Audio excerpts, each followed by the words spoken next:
What is going on, everybody? Fuck yes. All right, I'm gonna wait for some people to pull up here. Welcome to Sans World, everybody. All right, hold on.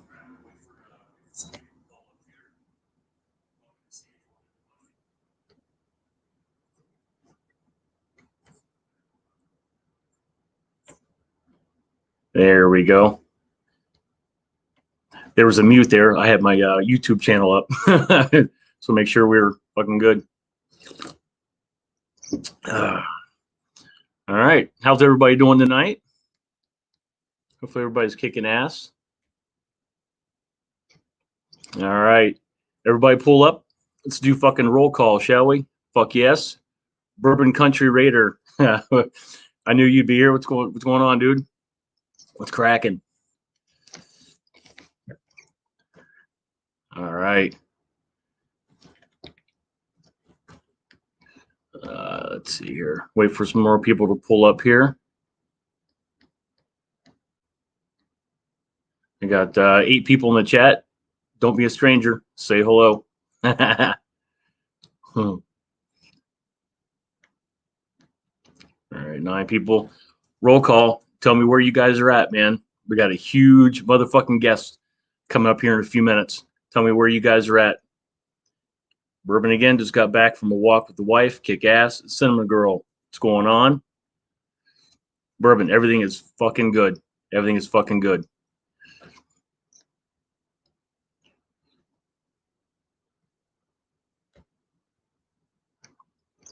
Hell yes.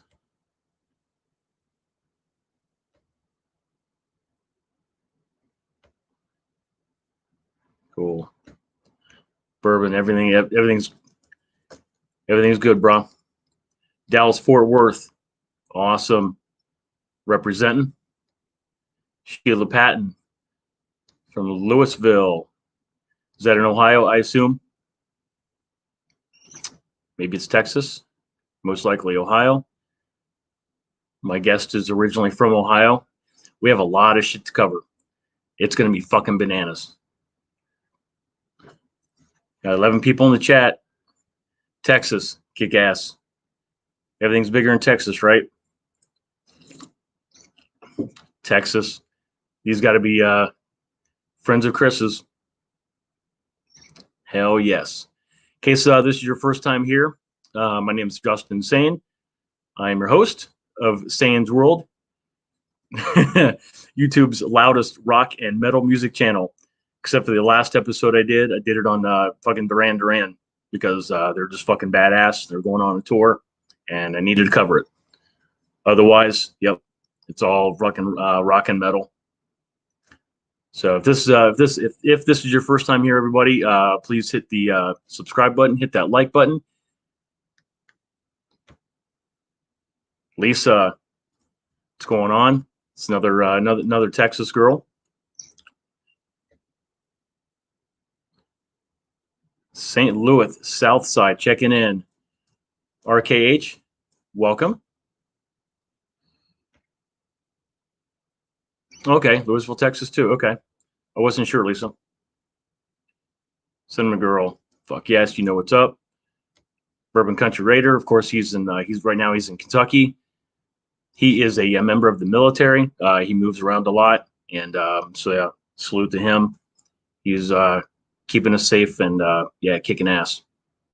Much love to him. All right, so here's the backstory. I don't know exactly when it was, but years and years and years ago, I could have been in high school. I think I may have entered the Columbus, Ohio music scene, and I got this demo tape from this band. Had 4 or 5 songs on it. It fucking blew me away. I've heard a lot of fucking demo tapes, in my life. I've made more than a few, but this just sounded really fucking kick ass. The singer was kind of higher pitched, and I was like, man, dude sounds familiar. Who's this fucking band? So I'm looking at the songs. Do ya? Head Over Heels. I fucking love that song. Whoever wrote that riff, I feel I know who that is. Kick ass song. yeah, it fucking blistered. It actually kind of like the overall tone. It kind of reminded me a little bit of Motley Crue's Theater of Pain. It just sounded thick, and it sounded not heavy, but it just sounded just heavy and just I don't know. It just sounded really fucking badass. I was like, who the fuck is this band? So my dude was like, this is a band called Sweet Savage. This is Joey's band. And at this time, he wasn't in the band anymore. And I think the band had broken up. I'm like, fuck, man, I didn't get a chance to see this fucking band. It sucks. But yeah, Sweet Savage instantly became like one of my favorite bands that I always wanted to see, but I never got a chance to, which my host and I are going to get into that right the fuck now. Fucking dude, what the fuck is up, dude? Right now, hey, it's great to be here. Thanks for having me. This is like, I'm like, which camera do I look in? The chat window. This is kind of my first live stream, but it's not my first live gig. I tell you that. Yeah, we're both veterans of the industry. We're Cinnamon Girl says you missed out, dude. I know. Love the shirt, dude. Love the fucking shirt. Yeah, I'm rocking the Joey C. Jones. I know you got the. All right, yeah, we're here. Yeah. Wow. Do you know this band is right? 69 Eyes. I don't know. You know. They're not a local. They're not from. They're actually from. They're like a goth band from Helsinki, Finland. They're badass. Okay. Yeah. If you've ever seen like any vampire movie or like goth movie, yeah, they should be the soundtrack. Okay. Yeah, they're fucking badass. Nice. So I was, you know what? I wanted to make notes as far as what to talk about, but I'm like, you know what? Fuck it. Some bands, like some bands, like some bands, like like say like Guns N' Roses, they make a. We might go on around this time. We might be playing this song and this song, but you know what? Axl Rose, you're just like, you know what? Well, we're gonna play whatever songs I feel like playing. So, whatever you feel saying. Yeah. So let's we're gonna backtrack just a little bit. Obviously, we're both from Ohio. I'm still here. You are in Texas. I'm back in Dallas. Yeah. Are you? Okay. So you are originally from the Athens area, which, as you know, it's about an hour and a half away from here. Right. Take us back to the time where you were born. No, I'm just kidding. Take us back to the time where what was like the first rock band that kicked you in the fucking balls? Probably Kiss, I would have to say. You know what I mean? It was the time I was into music. I'd taken piano lessons. I liked the Donnie and Marie show and Barry Manilow and Captain and Tennille. I love that stuff. And so I was at a record store in Athens, and I was looking. I went to Captain and Tennille, and I was going to go over to M, like the Manilow section. So I'm working my way down the aisle there, and I flipped, and I don't know what happened. It was Kiss Alive, the first live record. Okay. This would have been in probably 76, maybe 75, 76. And I just, that cover, I mean, they're live, they're on stage, you have all this, this costume wear on, the leather and the feathers, and it was fire with Peter Criss and Ace Frehley's smoking his guitar. I mean, it was, the demon. I was in shock, actually. What the heck is, and I just remember staring at it like in a moment in time, and it was scary. I had never seen anything like it, but at the same time, it was like, that's it. Yeah. It spoke to me, and it was kind of, all around since then. Yeah. I was a member of the Kiss Army when I was 6. I had an older, literally. There's pictures on my IG that it trips you out. I had an older cousin. He was about 4 or 5 years older than me, and he had a pretty massive record collection. And the first band that he showed me, I was 5 years old. You're still in fucking diapers, right? You don't know what you're eating paste in school. You don't know what the fucking which way it ends up. But you open a fucking Kiss record and you see fucking Gene Simmons fucking blowing fire, and it's fucking bigger than life. And I'm like, I can't. I'm 5 years old. I can't. Like, what the hell was I thinking other than this is fucking badass. What the fuck is this? So he puts the fucking record on, and it's just like, this is cool. So the story goes that he played me Kiss when I was 5, gave me my first beer, same time. I'm fucked up. Why not? And supposedly he gave me a magazine, which we're gonna get into later. And I took it into the bathroom. I closed the door. Where's this going? I don't want. You'll find out later. So I start counting. So I start counting. I'm like 1, 2, 3, 4. He's like, Justin, what the hell are you doing? We'll get into that later. But yeah, Kiss was the very first band. And then he showed me this guy, crazy motherfucker from Detroit, Ted Nugent. Yeah. Dude fucking, jumping over amplifiers, just, the Motor City fucking madman. And Cat Scratch Fever, Wango Tango, that progressed into, my dad was into like the classic rock. He was like the Bad Company, the Eagles, Queen. My mom was into disco. She loved to dance. Right. That shit was garbage. So I stayed with. If you wanted to meet girls, it was an option anyway. Yeah, I had other. Put some earplugs in, and I had other methods. Let the Casey and the Sunshine Band roll off your back. Oh God, yuck. But so I stayed away from that, and then, but yeah, Kiss was always the number one. They were like the engine that drove the car until Motley Crue, but we're going to get to that later. So what was, I think you said earlier, you didn't start playing guitar until you were about 16. Yeah. When I really picked it up for real, I had kind of dabbled a little bit before, but before we got into music, Joey and I and Laine, growing up in a small town, we liked music, and we were listening to exactly that. Kiss, Nugent, and it was mostly Cheap Trick was mostly the live albums though.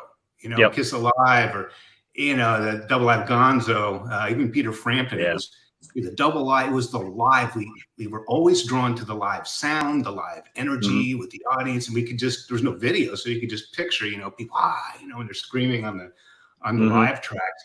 But we skateboarded. Yeah. We weren't even playing instruments. We were listening to music, but we were skateboarding. And it was just a thing to do. And we realized at one point, look, we're not going to get out of here by being a pro skateboarder. We weren't all that good. Joey was really good though. He was actually pretty good. The rest of us were kind of hacks. And then it's like at one point, just go, well, why don't we just play instruments? We already like this music. We're already going to concerts. Put the skateboard down, pick up the guitar, and never look back. Yeah, I'm surprised you guys had any. You guys didn't have any skate parks in Athens, did you? You just kind of just do it like the streets and sidewalk. We had a concrete slab and a ramp. Okay. And there was a skate park in Lancaster, which is about an hour, almost in between Columbus and Athens. There was a skate park there, and I was like 13, I think, and Joey was 16. He had his driver's license, and how cool was I to get in a car with an older guy from high school, and I'm in junior high, and he'd come pick me up and be like, yeah, riding around, I'm badass, but that's all we did. We just went to Lancaster and would skate all day and come back and just rock out to the music. Yeah, cool. I of course, being a member of the Kiss Army, Gene Simmons was my hero. You would think it was Ace, but it wasn't. It was always Gene Simmons, just because he was the demon, blew fire, just spit blood, fucking rad, did all the cool shit. But I was always, my mom showed me these videos when I was like 8, 9, 10 years old, and I was always playing air guitar constantly. And I was like, I was like, still in fucking diapers. And as I got older, the pictures didn't change. And so I was out in Los Angeles, and my Aunt Althea, which we're going to get into this later, this is my connection. She had 3 guitars and an amp waiting for me in California. And she said, Justin, you play your guitar long enough, you're going to start playing. And I'm like, shit, cool. And it was she got me a Gibson Flying V, a Kramer bass, a Ovation acoustic. She got me a classical acoustic guitar and the old school crate amplifiers, which they were like the wooden crates. You probably remember. Yeah. And I started playing guitar, and I sucked. Well, we all did starting out. I didn't know what the fuck I was doing, and it was a couple trips before I got good enough where I could actually take them and ship them back to Ohio so I can play them all the time. But you can relate to this. I wanted to be Eddie Van Halen like right away. That didn't happen. I know. I did. I wanted to look like David Lee Roth and play like Eddie Van Halen. I probably wanted to play like Gene Simmons, but on the guitar, because I just wanted to look fucking rad. I wanted to spit blood and spit fire and all that shit. But I wanted to be able to play like Eddie and didn't I'm still working on it. Right, me too. Yeah. So it was a couple years later when I was able to bring him back here in Ohio. My best friend and we both played guitar at the time, and we would pretty much like your guitar brothers. You would share riffs. Oh yeah, guess what I learned how to play? He would take the guitar. Oh yeah, look what I learned how to play. It's the typical shit. So, do you remember what the first song you learned how to play? Well, I think it was Nothing to Lose. I think it was off Hotter Than Hell, Kiss, their second record. And I didn't have to do the blues dun, dun, dun, dun, dun, dun, dun, thing and the bar chords, so it was kind of confusing for me. But then I started doing some single note things, and I had the same thing. I had a couple friends in high school, and we would just trade licks. And it seemed like every time we get together, each one of us had learned something that the other guys hadn't. Yeah, and it's just easier. It kind of demystifies it, So if I could figure out one thing, I'd come and bring that, and we just kind of increased our skills. Yeah, mine was, and I actually had to learn it because I eventually got a guitar teacher for about a year, and then after that, I just kind of learned the rest on my own. Scorpions, "Rock You Like a Hurricane." All right. Because everybody, we're going to geek out here for a second, because obviously it's pretty much all bar chords. And for the non-guitar playing people, there's on the top of the neck, there's white dots that pretty much show us the way. And so basically you make bar chords following the dots. Nice. So you went up, down, this way, down, back, forth, back. Yeah, I mean it was actually a really good song to learn because you learn your way around the fretboard. Definitely. And you learn how to, the open chords, and then you learn how to mute the chords, because what they did during the verse, dun dun dun dun dun dun dun dun, then of course you just fucking riff out, and you look badass. But Kiss, Cheap Trick, fucking rad. So what other fucking legends? Aerosmith for sure. Okay. Even Cars, like Let the Good Times. It was kind of like one song per band, though. It was kind of, we had to spread out. AC/DC for sure was probably when I really first learning full songs. Some Nuge, Breaking the Law, a Priest. That was another, because that was all happening around that time. British Steel was out. It was just so great to be learning how to play at a time when, Kiss was just, really getting mainstream. They were pretty much already there by 76, 77, but it still wasn't overblown, so you felt like you were still getting on board with something. And Priest and AC/DC, a lot of people didn't know who AC/DC were. Even in 1980, a lot of people in my school didn't even know who Van Halen were. And I saw him twice in 1980. And I wore my Van Halen shirt to school the next day, all ragged out from going to a concert in Cincinnati or something. And they're like, "What's that?" Yeah, that's a few years later, they're all like, "Pretty Woman at the School Dance." So that's Athens, Ohio for you. We're always behind the curve. A little bit, yeah. But we were on the cutting edge. Laine, me, and Joey, and we would, go to. There were too many places to go. We go to Columbus, Cincinnati, Huntington, West Virginia, and wherever we could to find, find a good rock show. I saw Aerosmith in '78, and nice. Just so as all this was happening, we're learning how to play. We're going through rites of passage, like. Get your driver's license at 16, and then you're drinking and smoking pot, and then you're moving out of the house and getting your first job, and all these kind of that's the soundtrack. Rock and roll is a soundtrack for that. Exactly. Life. You're discovering who you are. I'm a boy and I'm a man. I'm 18 and I like it. So to be together, going to concerts, going through those life changes, and learning our instruments, learning how to play, it was the total package. For sure. Yeah, you said earlier on your podcast that you were on earlier. Your first concert was Duke Ellington. That's fucking weird. What was your first like rock show? Probably like the first major rock show would have been Rush. It was like really early '78. They were, I think, Closer to the Heart was just on the radio, and it was Pat Travers, and then it was the Babies. They just had that song. Oh wow! Holy shit!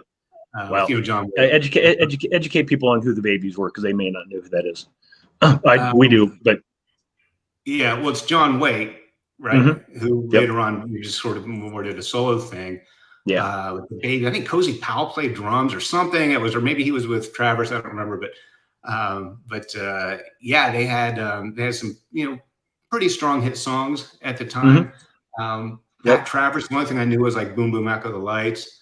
But that was amazing. And I was like, you know, it was festival seating back then. Of course, me being a kid, I'd, you know, get there early and run to the front. And so a lot of these early shows, I was, you know, either front row or just a couple people back from getting, you know, smashed into the barriers. And then Rush. And I had Farewell to Kings. It had just come out, and I had the record. And really early on, it was really interesting. You know, Joey and Laine and me, we were very much interested in almost prog rock. Like we wanted to really learn, you know, musician type stuff. You know, I was going to back of bass and learning all the intricate stuff. And then it's like, then once we started playing AC/DC, we realized how fun it was. It's like, wait a minute, that's too much work. Sitting there AC/DC, you're just, you know, having a good time. So that's kind of where it went. Yeah, I was going to ask you if you know, if growing up listening to Rush a lot, if that helped you musically, or if you kind of reverted back to the, you know, the basics of AC/DC. So, and it sounds like you did. Yeah, well, I think since we brought that on early, we established some patterns, and like working as a three-piece. And for a while, Sweet Savage had two guitars, but for most of the time it was, you know, just me, Laine, you know, and Walt, and then or before that, Randy on drums. So it was kind of basically a power trio with a lead singer like Zeppelin, Who, Van Halen, you know, all these other bands that I love. And so I think it got us thinking in a certain way, or listening to each other a little more musicianish, you know, or something. I don't know the right word. Laine and I were in the high school marching band, so we had some kind of music discipline, although we weren't as people. But and then we just got the band director. Like, instead of practicing our band instruments, I played trumpet, and I'd just bring a guitar in and, you know, skip a class and just be in the practice rooms in the band section of the school. And and again, jamming out, trading licks. So you probably you probably had to learn how to read music then. A little. I could read music a little bit on piano, and certainly for trumpet, because that's what you had. You had you know, the sheets, the music sheets. But I didn't really take that approach with the guitar. It was, I really wanted to play. Now, I may have practiced a lot and figured stuff out. And there was this one guy who went to school with, Brett Bodine. He was like, he had a really good ear. He was classically trained. He could put on a record, and by the time the song was halfway through, he knew it. And it was just amazing. So really kind of, that helped my learning curve too. Somebody that could really pick something out. And then I wasn't spending as much of my time trying to figure out what to do. I was actually just feeling how to play it and make it feel natural, instead of like, you know, very concentrated. You know, it took that part of the you know, the ladder out of it, and kind of probably accelerated my curve a little bit. Yeah, I had you know, so my two best friends when I grew up was my friend Aaron, who he produces my music. He's also a guitar player. Our friend Doug, he was the drummer. Doug was a huge Rush fan, and he would always want to play fucking Red Barchetta and all that Tom Sawyer and whatever song out with dun dun dun dun dun dun dun dun dun, whatever song that is. I don't know. So obviously I'm not a huge Rush fan. Right. But so we would be happy, you know, okay, Doug, we're going to make you happy. We're going to play a couple Rush songs. Now we're going to play a couple Dawkins songs. We're going to play a couple Judas Priest songs. We're going to play a couple Motley Crue songs. And that made me the happiest. But I guess I probably became a little more proficient at guitar because I had to learn how to play the Rush songs. Yeah. I hated it. I didn't really like it, but yeah. It made sense in some way. There was kind of a logic to some of those earlier Rush songs. You can hear it a little more in like the first couple records. They're almost bluesy, some of the songs, but they, you're talking about bar chords and a pattern, like Working Man, and some of those other songs. They sounded really intricate, and they kind of were, but when you were able to figure them out and look at it on the fretboard, it was like, okay, this kind of made sense. It wasn't too far off the wall. It took some skills to be able to play fast or do that, but it had a logic to it. And I think, we just carried that through and that discipline, and just really just keeping that power trio vibe into the rock band thing. Yeah, cool. What was the first live show you ever played in front of people? Probably would have been senior year. There was like a skit night, and at the end of towards the end of the school year, when everybody's going to graduate. And and Laine and Joey had done theirs in 1980. They played like "You Really Got Me" and the lights and everything. Laine's got his Rickenbacker, and Joey's got leather pants, and just kind of freaked everybody out in Athens, Ohio, because they kind of didn't know that we had it in us, But then a couple years later, when I was a senior, I got some guys together, and we did "Hello There" by Cheap Trick. Nice. The bass player wanted to sing that, and I didn't. And fortunately, he was able to show me the chords, because I I can't do that. I don't know what that is, but he knew how to do that. So that actually came out good. We did "Breaking the Law," and I just had a minor guitar solo. I just did the hammer-ons and pull-offs from Eruption, and it was like, it made it in the yearbook. There's a picture, playing rock and roll, and but that's what we ended up doing. We just didn't stop, just kept going. Yeah. My first show, and my guy has it on cassette still. We played a show in my garage, and I grew up just outside of Columbus. But we played. I don't know, maybe about a half hour, and then because the garage, it was the garage door was open, and I actually made flyers for it. And I passed around the neighborhood and around school and shit. It was it was July of '88, so it was going from my junior to my senior year, and the cops were called. So our set sounds like Van Halen in Pasadena in 1976. Yeah, exactly. All the neighborhood people came by. A lot of people were like, obviously somebody called the cops and said, this is garbage, which it probably was. It was again a three-piece. It was just me, Aaron, and Doug, and that was it. And so our set was cut short. But from there I got a band. The guys weren't in my high school, but they were guys in high school from around my area. And we played skating rinks. There was like a VFW that we played. We did that. And I was like, what? I'm actually pretty good at this. And we relate to this, the adulation that you got from the females. It was a drug. Yeah. It was, I was like, what? I can fucking do this. And so, I did it. And I graduated from high school. Day after, moved to Columbus, and again, I joined and left that band. Would get another band. So it was Laine and Joey first, and then did they have another drummer before they got Randy? Oh yeah, Randy didn't come across until we moved to Dallas. He actually was 84. But Joey and Laine were playing in 78, 79 in high school, and I would roadie for them. I would be at all the gigs and help out whatever I could. I just wanted to be part of it, and I got to jam a little bit with them, but not on stage. I was always kind of I was just a younger dude, but I loved it so much. I just wanted to be part of it, and it actually helped. By watching and learning, it helped me as they were figuring stuff out. I was kind of figuring it out too, or learning from them as they were. So I was able to carry that with me. Yeah, they stayed together. They both moved to Columbus in 1980 after they graduated, and had a band called Truce there. Had a drummer there in a band house, and then they kind of split off. They kind of did different things. Laine had some offers that had some better. It was Chris Sutton from the Streets, and she used to be in a band with Ed Means, who was later in Rosie. And he got kind of some notoriety in the local Columbus scene, which was fantastic then, the early '80s and all kind of really through the '80s. Oh yeah, there were bunch of great clubs at, Screaming Willie's and Alrosa Villa and Nitro. I mean, there was just, any night of the week you could go somewhere and there'd be 500 or 600 people at a club, even on a school night. So it was just a great scene. And I would go up, even when I was in high school, I'd go up and see those guys or go see Rosie or something while I was still in high school. But they kind of diverged ways. And Joey, sang in a couple of bands, one called Assassin, I think got some play, another band, Babyface. But at some point, Laine kind of peaked and on the suggestion of Mark Chatfield, he moved down to Dallas.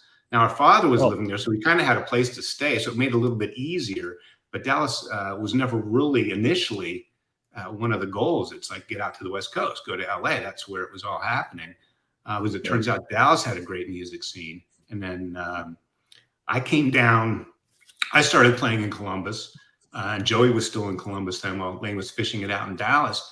And, we'd see each other play and things like that. And Joey just started getting really great. He got better and better and better. He was kind of good to begin with in high school, but he really took it that next level. And that's what Laine was always wanting to do, go to the next level, move to the next town, get a little bit bigger, do it better. And at some point, it worked out that I moved to Dallas like late 83, early 84. I kind of, moved in stages. And we were trying to get it together. And I just said, look, man, we got to, let's consider Joey. I mean, and Laine's like, well, geez, I haven't seen him in a couple of years. He better. Because like I said, he was great to begin with, but he just kind of took it this next level that we were all heading towards. And we flew back to Columbus and saw him at the Alrosa. I think it was New Year's Eve and 83 going into 84. And it was funny because he was like in an opening band. He played and was also working at the Alrosas. I heard that. Yeah, waiting tables and stuff like that. But he had no shame or he was humble. He just anything to do to keep playing. And that's what we were doing. If you had to work at the club, if you had to roadie for somebody else, anything to get moving in your career and just take another step. And Laine and I'm like, yeah, see, told you. Joey's doing great. And Laine's like, okay, and we sealed it. And then early 84, that's when we started forming Sweet Savage. So even though Sweet Savage started in 1984 in Dallas, Joey and Laine and I, to some degree, had been playing together already for 5 or 6 years, throughout high school. So it was the beginning of the band, but it was really the culmination of everything we had learned as teenagers and early 20s moving together. Yeah. Just put things into context. What year were you born? 64, and I graduated in 82. Yeah. Okay. I was born in 70. I graduated in 89. So I just wanted to get the year difference in my head. So so obviously I'm a little bit behind you. I actually met Mark Chatfield. He was, I don't know if he was working at this place or not, but I remember seeing him there a lot. It was the string shop down on campus. Okay. Do you remember? I remember seeing that he was hanging around there. I'm like, who is that guy? And he was like, oh, it's Mark using the Gods. And I got kind of I don't want to speak bad about him because I never actually sat and talked to him because I was in middle school at this point.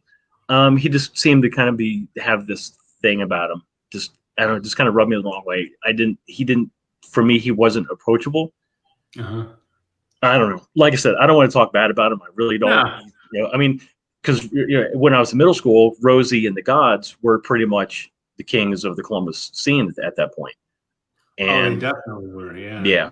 And it was that was a great thing about being going to the clubs and seeing bands like Gods and Rosie that were so polished and they really had the stage craft down, the professionalism, the guitar changes, the road crew, the intro tape, the blackout in between songs and maybe bring up a little bit of blue, and then put the special on and talk, like everything you would kind of see in a concert, but you're so dazzled at a concert because, everything's going on and it's loud and there's people and you're just caught up in the moment. But at a club, you could kind of take a step back and go, oh, you could pick out what they were doing. We were just constantly learning and absorbing. And Rosie was in that right sweet spot between being, a very accomplished band with a lot of experience and a lot of professionalism, but still seeing them at clubs where you can get up close and you can kind of see how the artist made the brush strokes. You know, you can kind of pull back the curtain.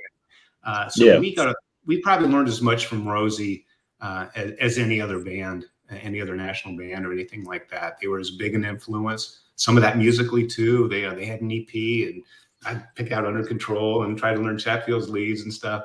So it was, you know, it was a great great band, a lot of fun, and also the fun being out in the audience because they drew all kinds of people, and you know, about half of them were girls and wanting to have a good time. So it was really got indoctrinated into the whole rock and roll thing. And Chatfield early on he was always very cool to me because I was kind of that kid that if I saw him out somewhere, I'd like pester him with questions or something, and I ended up buying a guitar off him, a Flying V, pretty early on. So yeah, he's somebody I admire. And again, I'd probably say he was almost as much of a musical influence. It's awesome. Names you know. Yeah, that's awesome. So Sweet Savage pretty much was formed, and you guys moved to Dallas. But so the scene in Dallas is pretty happening then. It was, yeah. Again, it was like kind of like going from Athens to Columbus and then to Dallas, because it wasn't just Dallas. You know, 4.5 hours away is Houston, and then there's Austin, and there's Fort Worth. I mean, it was really a big market, but there was just a lot of bands. You could play, you could make money. A little different than what we were used to down here in Dallas and this whole Texas circuit. You had to do like at least 4 nights, maybe Thursday, Friday, Saturday, Sunday, or Wednesday through Saturday, 4 or 5 nights, 2 sets a night. So you really had to, get some more songs to go, sometimes 3 sets, depending on the club. And you got paid, and you would make enough money to really, we made a living doing it. You had to work all the time. You had to play every week and all that. But it was, it just kind of pushed a whole nother, level of what it was expected out of us to be able to do that. Yeah, it's kind of weird because it's taking me back because the band that I was in when I was in high school, the hell we were called, Silent, shit. I forget what we were called. Anyways, it doesn't really matter. But yeah, we did, when we played the skating rinks and the VFWs, it actually did take me back because we did actually have to play it like 3 sets. The drummer for our band, his dad he was like an electrician, so he would actually make the lighting system. Awesome. It was, pretty archaic. It worked. We didn't, nobody blew up. But yeah, we did the whole 3 night. Now I didn't really even think about it. We actually did we did like a Friday, Saturday, at the skating rink or whatever, at the VFW. Yeah. 3 sets a night. Cause it was just us. We didn't have, like 5 opening bands like they do in clubs. It was us. Yeah. Well, it helps you learn your craft. I mean, you may have to learn different types of songs. Even just your stamina, how to make it through the night without. You gotta start off light, in the drinking, and maybe a second set, drink a little harder. You want to blow it out in the first hour. Technically, it was especially the skating rink that we played. The VFDO, there was no alcohol. Of course, the adults, the adults probably snuck some stuff in, but I was still in high school. Technically, I couldn't drink, but I did. Like I was, because they're teenagers, so I would go out with my friend Chris, or whatever. And we go behind the VFW and sneak a few, and we got away with it. So nobody. Yeah, it was definitely not the kind of place that they didn't serve alcohol. But yeah, we snuck it in. Right. So as Sweet Savage, and this is kind of going back.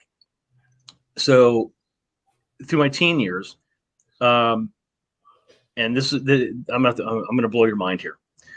So as a teenager, I had 2 aunts and 2 uncles.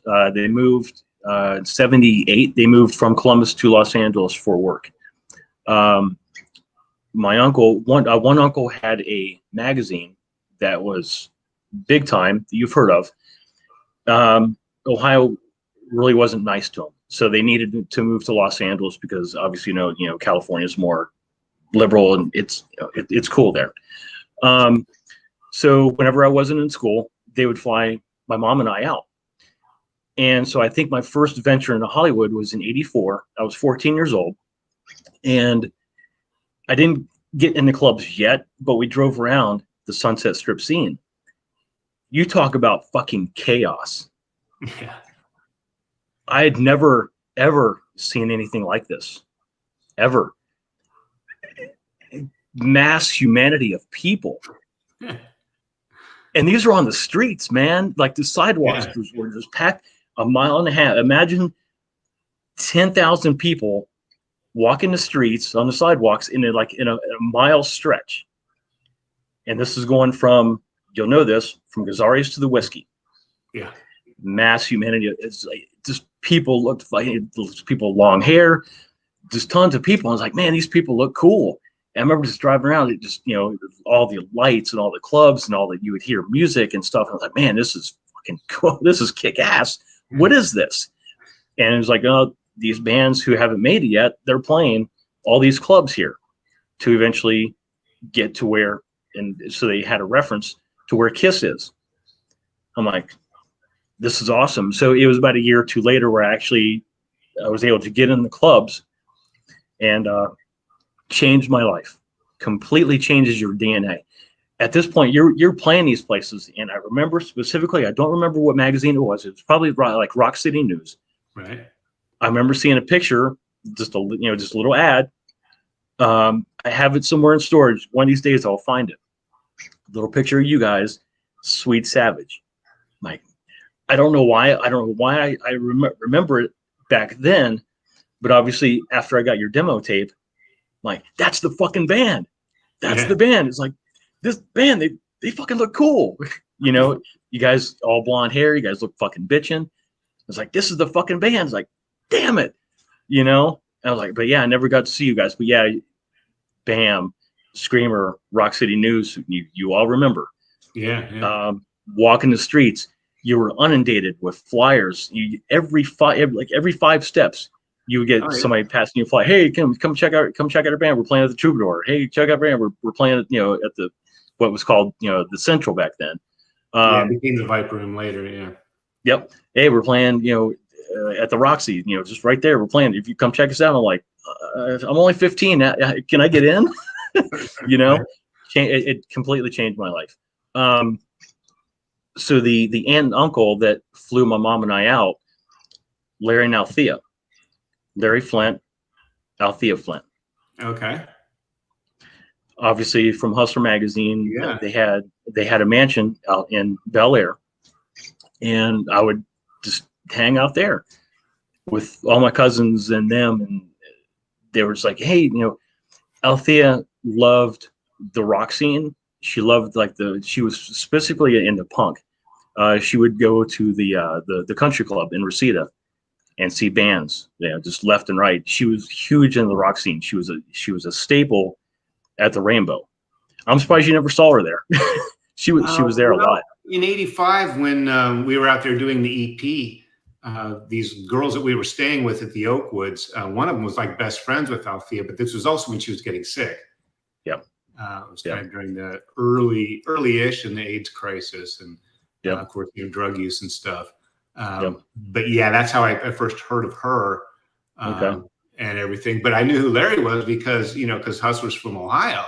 And the funny thing is, it's this really hardcore, at the time anyway, it was pretty outrageous stuff, even for adult magazines. But their address was Gay Avenue in Columbus, and we just Gay just to be funny or something. I don't know what, but Gay Street. Well, they're street in Columbus, so for anybody, it's not really that obscure, but it was just a funny joke. Yeah, their mansion that they had in Columbus before they moved out to California, it was in Bexley. For those who don't know, Columbus, Bexley's on the east side, and their house literally was right across the street from the Columbus School for Girls, like literally. Yeah, that was warning signs or something.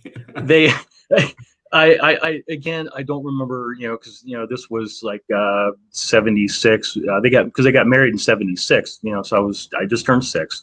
They got married at a church, but they had the reception in their backyard, and yeah, I just remember driving around, it's like, Columbus, cool, Columbus School for Girls. It just, it's just, everybody's like, well, there's not a lot of people that are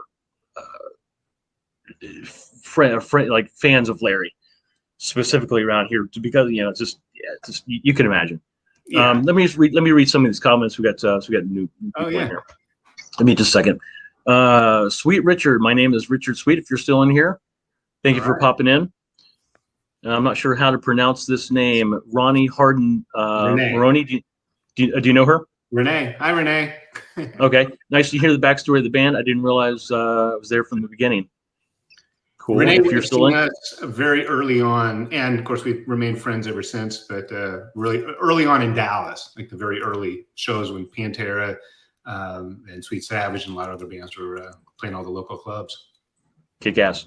If you're still here, hello, Renee. Raider Joe, this is the buddy of mine. Are you a football fan by chance? Not as much as I am a hockey fan. Put it that way. Oh, really? Yeah. Dallas Stars? Well, now, of course, I have to be. But yeah, I played in high school. I played did you? all through high school. Yeah, I was a goalie. Loved playing hockey.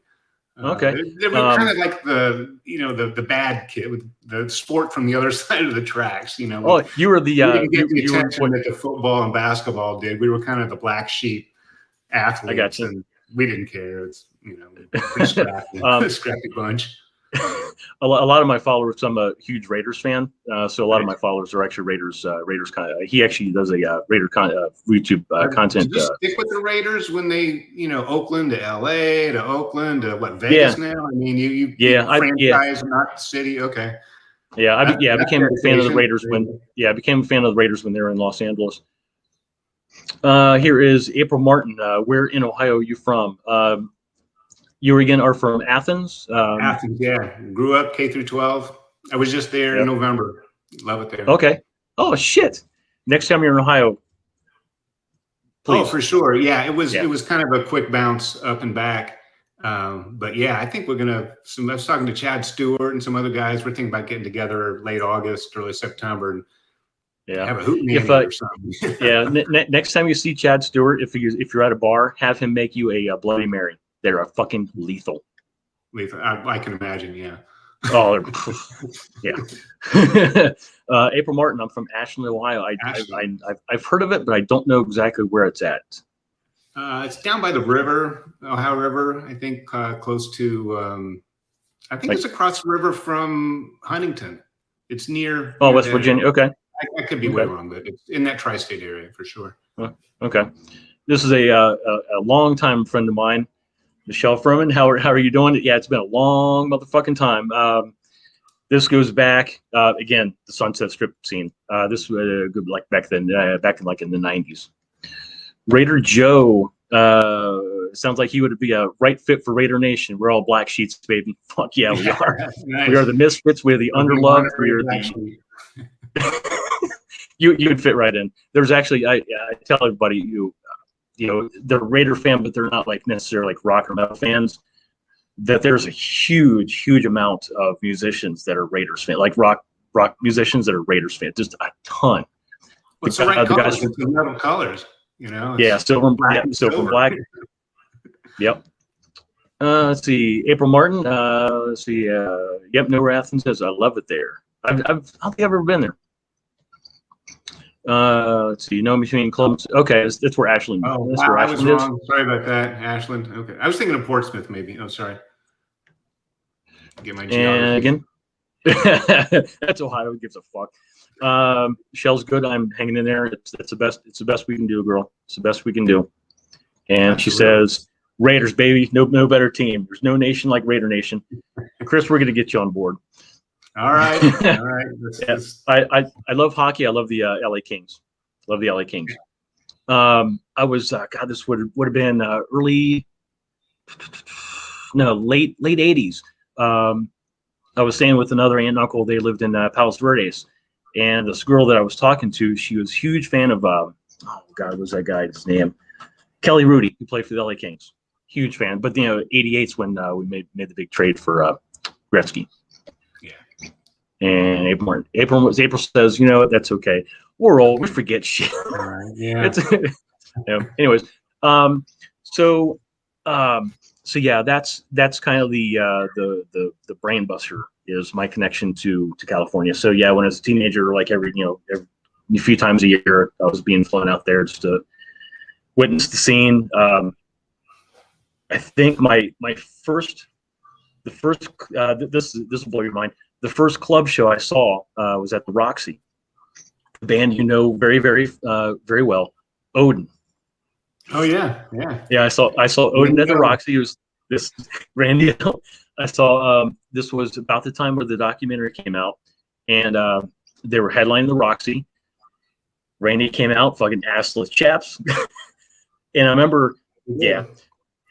And I remember they all had their amps were covered up with these like white blinds, and they had flowers peeking out from in between the blinds. It was just a really cool effect.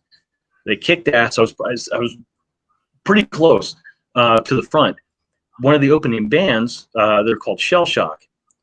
The guitar player in that band, Kevin, ended up in Buck Cherry for a couple years, and this was like recently. Right. This would have been 5-6 years ago. Yeah, he was in Buck Cherry for a couple years. And my first Hollywood after show party was at his house. And they were like huge AC/DC type band. And I remember going to their house, and I was, like I said, 16 years old, just fucking geek. And I remember sitting down on the floor, everybody's getting, drinking beers, getting wasted. I'm sitting here in the corner, sitting right next to the, to the stereo, just watching the record. And Kevin comes up, and I was like, "You guys are huge AC/DC fans, right?" And he's like, "Hell yeah, we are." And he was playing Highway to Hell. It's like, it's the best AC/DC record. Oh yeah. But yeah, that was my first venture into Hollywood, to seeing Odin at the Roxy. Nice. Well, there's a connection with Odin and Sweet Savage and that movie, The Decline of Civilization. Let me think. There's a story there. What's that? It said there's a story there. When in '87, we haven't gotten to that point yet, but Joey left the band for a little while, a few months, maybe 5-6 months, and he did this side project called Pal Joey, and it was, devastated. It was, hard and all that stuff, but we all came to our senses and got back together in the fall, and the new Mark II, I guess, version of the band was, really tight, and we had a whole nother life to us. But in that in-between part, like in that summer, we would jam with other singers. So it was just a three-piece band, and then we'd bring in singers, different people. And Randy O from Odin came in. I guess he was having problems with his band. So it would have been 87, summer of '87. Okay. And we're like, okay, because we knew who Odin was. They had a draw, and we had a draw and needed a singer, and he needed a band. So it was different, though. It was way different. I mean, they were almost like in excess type of a band, and they still did the rock, but they were kind of bent a little bit that way, which was cool because it was different than what was going on. And he had little Jim Morrison-ish kind of thing going on. Totally. Instead of more David Lee Roth, he was a little more in the Morrison type, more trippy vibe, And we kind of hit it off, and we're like, yeah, this is weird, but it might just work. And we worked up a couple songs, and one of them, No Reason to Run, and the other one was called Little Gypsy. And we made some rehearsal tapes, and then one day he didn't show up to rehearse, and we're like, okay, what the heck? And didn't hear from him for a couple weeks, and he goes, "Oh, dude, I got this on with the Cat Houses. I got to get back with my band." And we're like, well, I mean, that's okay, our loss, but it was a good reuniting story. That's cool. Yeah. And then like about a month later, they came out with this EP, and Little Gypsy's on it, and it's like, okay. And then it showed up in the movie. But to Randy O's credit, he gave me credit for the song. A lot of people ripped people off, and he could have gotten away with it. It would have been bad karma and juju, but he gave me like 40% writing on it. Oh, wow. Which is great. So I get, about $100 a year on Decline of Western Civilization Part 2 from royalties. Yeah. Mind is blown. I just figured that, it was Jeff Duncan and Randy wrote it. I just figured, I don't know how much active writing Sean was. Sean was the bass player in Odin. I wasn't sure who did the majority of the songwriting. I just figured that Jeff did the music and Randy did the lyrics. But mind blown. We worked that one out, and it's I think I'm credited in the movie credits as Chris Savage. He didn't know my last name, so he knew I was from Sweet Savage. It's just Chris Savage, you know. And yeah, like, that's funny. Yeah, dude, that's fucking rad. So obviously, did you play any shows with Odin? Not together. We wouldn't have. We were both, headlining the band. So okay. Yeah, and we didn't. When the time that we were jamming with Randy, we didn't really have a full set. We only played with him for a couple of weeks, just testing it out. But but they got some songs out of it, and of course, I could still redo Little Gypsy in my own way if I wanted. The legal rights. So, wow. I was a huge Odin fan. I was at a record store, and I bought I had like a cassette. I don't know if it was Can't Take No for an Answer or if it was like another one, but I bought like one of their cassettes, and then I was like, oh, cool, they're fucking playing out here. I know these guys. I definitely want to go see them. And I remember the flyer was, it's like, I want to fucking go to the show. We have to fucking make this happen, even if I have to get a fucking fake ID. I want to go to the show. And well, my cousin Teresa, she's like, well, I know Kevin, the guitar player, right? They got that guy right there with just long blonde hair, just looked fucking badass. He's like, yeah, I go to high school with him. Cool. There's an end. So, what are your memories? Because I loved Gazzarri's. What are your favorite memories of Bill? Okay. There are some, there are many. But let me tell you about Bill. He looked so old then. He's like the Godfather of rock and roll. And he had these radio spots like, come to Gazzarri. And it's got the Godfather theme soundtrack going on in the background. I mean, come to the Gazzarri's. I'm Bill Gazzarri, the Godfather. And we got Foxy guys playing here. Foxy guys. And I was like, what? Spot on, dude. Fucking spot on. Guys, that brings in the girls. So come on down to Gazzarri's where we have Foxy guys. That was hilarious. But one of the first things he said to me, came up to me, because we drew really well there and everything, and we hit it off. And he goes, Chris, I'm 63 years old. That means I'm 21 3 times over. That was his favorite saying. And it got to be where I could I ride my motorcycle into the strip because I could split lanes and get up there a lot quicker and have to mess with parking. He let me kind of park in that upstairs, or not upstairs, but kind of the upper parking lot, which is right by the sort of the side door to get in the bar. So I'd park it there, and he'd always be hanging out there. And I would just go in the side door. I didn't have to wait in line or do anything like that. Just I'd hang behind the bar and watch the bands and pour a drink now and then and stuff. So I kind of had a full access. And I still have a hat. I got one of those white fedoras from him. He gave me one that's his name is written on the inside of the headband. But rad, dude. It's too small to wear for me. I guess I have a big head, but it was unfortunately Gazzarri's itself. What the stage? There was something always weird about the stage. We played there under two different. They kind of reconfigured it after a while, but it was either too high or too low, or because I think the drums would cut off the front. It was just a little awkward for some reason, but. As far as the party goes, and a great time. It was so much fun playing there. I remember behind it might have been memories a little faded, but I think it was like behind the drum risers. Didn't they have like those white banisters? Yeah, it was like railing, and then a whole nother like a catwalk or something up there. I guess maybe for the dancers or something, but it was just bizarre. But actually we played a show with London. Speaking of Decline of Western Civilization, I got a story. There's London stories to tell too. So Nader, who obviously Althea and Nader were really good friends, and on a couple occasions, Larry was arrested and thrown in jail, and Nader would stay with Althea, and just keep her company, and just what they did will stay in the house, but I finally got to meet Nader in 2014. London played it was called the Rockers Beach Party before the Monsters Rock Cruise in 2014, and I was fortunate enough to get tickets for it. And they played this show at the Holiday Inn in Miami. And I've been texting Nader. I was like, "Hey, Althea's nephew's coming. So I got to Holiday Inn. I was like, Althea's nephew's here. Where are you at? He's like, I'm at the pool. Right. And so I texted him. I was like, cool. I'll see you in a few minutes. And I was literally, I could see him. And I went up to him. I was like, hey, Nader. And he turned around. And he's like, before he turned around, he's like, hey, man. Turn around. He had the biggest smile. And it was just like one of those things where I'd waited 20 years to finally meet him because he's one of Althea's best friends. Yeah. Not only was he the singer for London, which is a band that I got their cassette, Don't Cry Wolf, in '86, and I was like, cool, this is Althea's friend. He's making music. He's in a really cool band.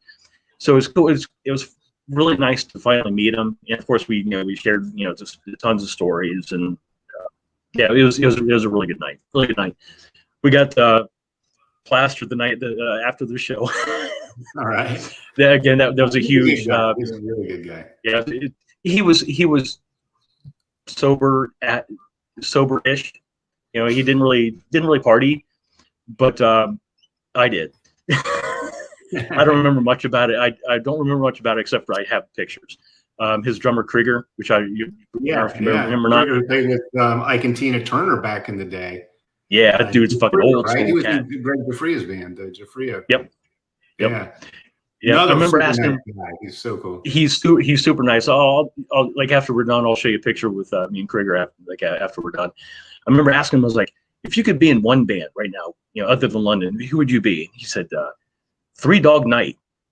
I'm like, all right, really? I'm like, all right, whatever. I thought he was gonna say, I don't know, like Motley Crue or something. He says, fucking Three Dog Night. I'm like, wow, fuck. He's old. But yeah, it's super nice guy, and yeah. Anyways, that's just another story. But so you guys played the Troubadour. That was one place I didn't have to worry about getting a fake ID because what they said. There is no age limit, there is no dress code. You can fucking just go in, however It's I saw remember Salty Dog. Yeah. I saw them. Mike Hannon, the bass player, Michael Alice, right here, as he went by for a long time, from Columbus. He and Laine, my brother, used to work at Peaches up on Morris Road. No shit. Like in I was still in high school. This would have been 81, 82. Yeah. They worked at Peaches Records, and both bass players, and of course get discounts on records and everything. Yeah, I knew him way back then, and then we moved to LA, and then he's there, and he lived in Bellflower, someplace in near Anaheim, and Salty Dog. It was too bad because I think they really had a good trip, and I think their singer kind of messed things up. I don't know what happened, but they had like a Geffen deal. It was kind of late in the 80s, like almost getting towards the end, but there was still room for a few bands. Like Warrant was probably one of the last of the big bands to get big that had a fairly late signing. Because I don't think they signed until after Guns N' Roses were out. So it was, but they still had time to put out some good records and some songs. And I'm pretty sure Salty Dog would have too, with whatever. I think they just imploded or something like that. But yeah, I was really impressed with their stuff. Yeah, I remember seeing them. I remember coming back here, because I had to finish school. My mom had this. We had a laundry room, and she let my friends and I draw on the walls. And got back from seeing Salty Dog, still high on what their thing was. And I remember writing on the wall, huge fucking letters, Salty fucking Dog, because I saw that somewhere at their show, like they wrote it on their amps or something. It just said Salty fucking Dog. So the first thing I did is Salty fucking Dog on my wall. Yeah, just a nerd moment. But then I find out later that Michael was from here in Columbus, and I was like, oh shit. Yeah. Damn. Yeah, I remember Peaches. Yeah. Get the record crates and yep. God, what so you guys played the Whiskey? Yeah, the first couple times we went to LA, we played the Troubadour, the Whiskey, Gazzarri's, some places in Orange County, the Waters Club in San Pedro's down by the harbor. That was a cool club. It was. The people that worked there were great. It was because it was a little bit. It was outside of the Strip, But it was kind of like a club, like in Columbus or something. It was a little more laid back, and you could just kind of really have a good time. And it wasn't, so intense with we got to make it, we got to do this kind of a thing. And we played a bunch of shows there with Witch and some other bands. Okay. And then of course years later, as we kept playing, we played everywhere: the Country Club, the Marquee, Joshua's. Places, a little outside of the Strip, but definitely played the Whiskey probably more than anywhere. We played the Whiskey, maybe Gazzari's second the most, Roxy a few times. And I think we only played the Troubadour maybe 2 or 3 times, but you kind of made your way around. It was almost like a tour within a zip code. You would, play it here. And then a couple months later, you'd play another club to kind of spread yourself out and try different things. But Whiskey was definitely our number one place. That was, Bill Gazzari even came down. He walked down that mile of the gauntlet of flyers to pop into the Whiskey and see us and everything. So that's some good pictures of that. Awesome. I did see a show at the Waters Club. I saw LA Guns was on tour for their first album, and they were wrapping up their tour. And they had this band who I saw because this band, they were flyered everywhere. They were in Bam, Screamer. They were fucking everywhere. They had the most eye-catching flyers that I think I'd ever seen. I was like, dude, I gotta see this band. I gotta see what they're about. Warrant opened up for LA Guns. I was there, and I had never, because I had an aunt and uncle that lived in San Pedro. So it was just literally like 2 minutes away. Just quick drive. And I was like, I have to go to the show because I love LA Guns, and I see these Warrant flyers all over the place. I want to see what this band's about. I was pretty much the only guy in that fucking building. Yeah. I had never, ever. Fuck. So I met Warrant years and years later, back in like the early, about 2010, 2012, with Robert. And they were having like a meet and greet. And I must have had this bug-eyed look in my eyes. Jerry Dixon, the bass player, looked at me and it's like, I could just sense, oh shit. And I was like, Waters Club, San Pedro, California, 88. You guys open up for LA Guns. I've never seen so much pussy in my life, in one building in my life. And so Jerry Dixon looks at me, he's like, dude, lay off the caffeine. And I was like, sorry, man. I had to say it was probably one of the best club shows that I've just, because LA Guns, they were the Hollywood vampires, all black. Warrant looked cool. Janie was Janie's just kick ass. But they were like the whores of Hollywood.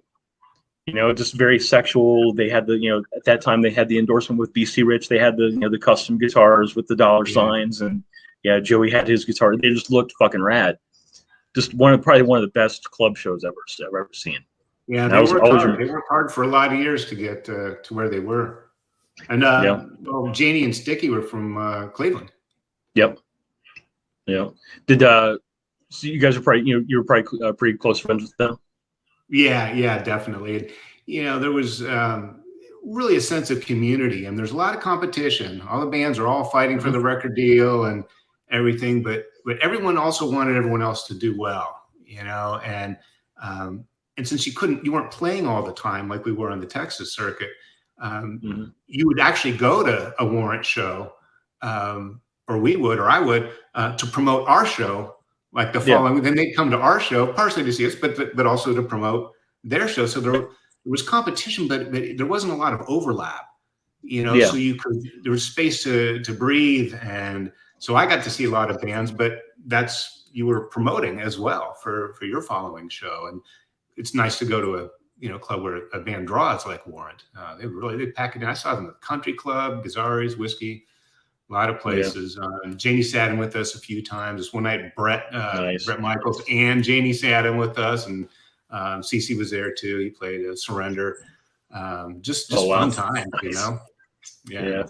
What was probably your favorite club to play? Not money set aside, just as far as the way you're treated backstage, the little nuances. What was your favorite club to play back then? That's a tough one because I liked all of them, at least the ones that were fun to play. Houston Cardi's was great as far as people coming in. There was always a national act almost every time we played there, and then we'd be the de facto opening band. but the stage manager and the club people, they sucked really. And we ended up quitting there and went to some other club to play in Houston. But Savvy's in Fort Worth, they were all really nice. It was a family owned club, and they kind of treated you like family. Same with the Alrosa Villa, the Catella family, you know, I'd been going there, you know, since I was a teenager on a fake ID. And then it was really great to come back to Columbus after we had gone to Texas and LA and really honed our stuff down, had the record, then to come back to the Alrosa, say like in 85, 86. And, you know, that we were drawing 800, 900 people, just like Rosie did, you know, it was kind of a full circle kind of a thing coming home. But Waters Club, definitely in LA. That's one that I would remember. The whiskey at least paid us when a lot of bands weren't getting paid. So that was kind of nice. So a lot of different things for different reasons. But Columbus, you know, coming to the Alrosa was always, it was our sort of homecoming, even though the band was formed in Dallas. You know, we all really cut our teeth in Columbus on that scene, and most of it happened at the Alrosa. Yeah. I remember, well, I don't remember it. I was reminded from my former bass player. We played, I couldn't tell you who we played with. I couldn't tell you. We were just an opening band. And again, it was kind of like, because my band then was based in Cleveland, and we played, you know, a lot of the Cleveland places. So when we played Columbus, it was more of a homecoming for me. Yeah. I got ripped one night. And after our set, I just continued drinking, and I passed out on the stage while the next band played. Never heard that before. That's a new one. Well, backstage, I can understand that. Maybe in the bathroom, I can understand that. But on the stage, have you ever like played a show while some dude was passed out on the floor? But yeah, my bass player reminded me of that. He said, "Oh yeah, remember that time you passed out on the floor with the next band?" No, thanks for picking me up and, you know, get me out of harm's way. Right, just left you hanging.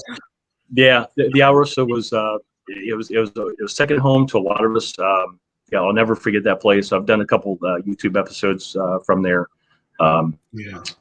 Rick was always cool, very cool to deal with. You know, I would, you know, call him on a Monday, say, "Hey, my band Shock Cinema, we want to play with, you know, so and so band. Can we get the gig? You know, you don't have to fucking pay us. We just want the slot. Call me back on Wednesday. Call me back on Wednesday. Call me back on Friday. Okay, call me back, you know, Friday. Call me next week. You know the fucking deal." Yeah. Eventually he'd be like, "Yeah, you know, you got the slot. You're playing, you know, second. You're playing, you know, 8 o'clock." I'm like, "Cool. We'll make the best of it." But a lot of shows there. Opened up for Joey C. Jones and the Glory Hounds there in '83. Nice. Amazing show. We'll get to that here in a second. In Luca states, didn't Warrant use studio players in studio? The answer to that is yes. Oh, you don't know this? I actually don't know. Okay. So they're for their first album, Dirty Rotten Filthy Stinking Rich. The producer, I can't remember the producer's name. He brought in this studio guy. His name is Mike Slammer, and Mike came in to do the solos for the first album. Then he would take the solos and he would teach them to Eric and Joey, so they would know how to play the solos.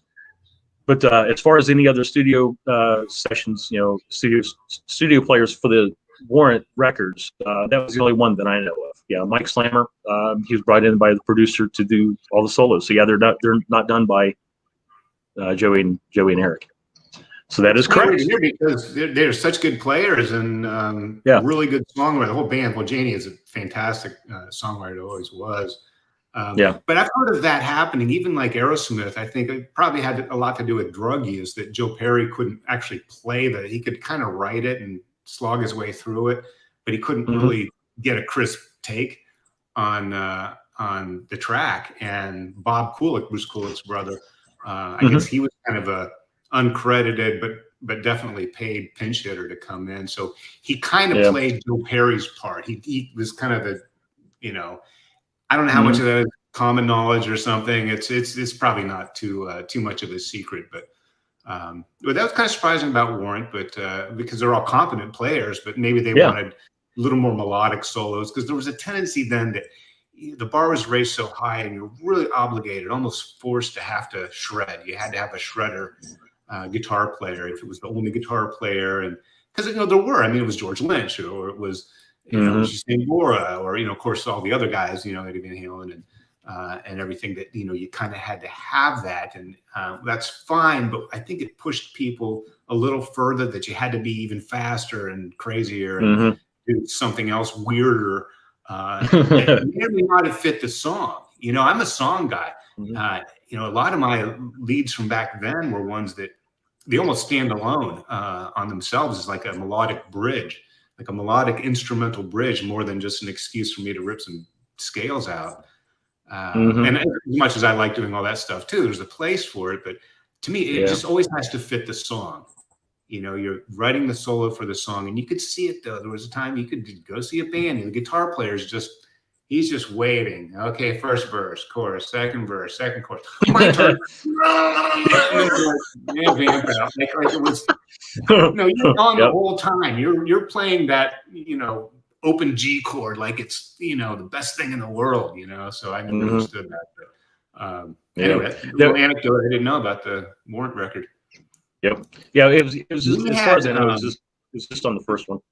Right. Well, we had, and that when we did that EP in '85 that Dana Strum produced, he brought in Robert Fleischman, who ended up doing the Vinnie Vincent and some other stuff before Slaughter got in, and for like some of the high, like Fox on the Run, the really super high thing, just to kind of color it, And Dizzy Reed played keys on.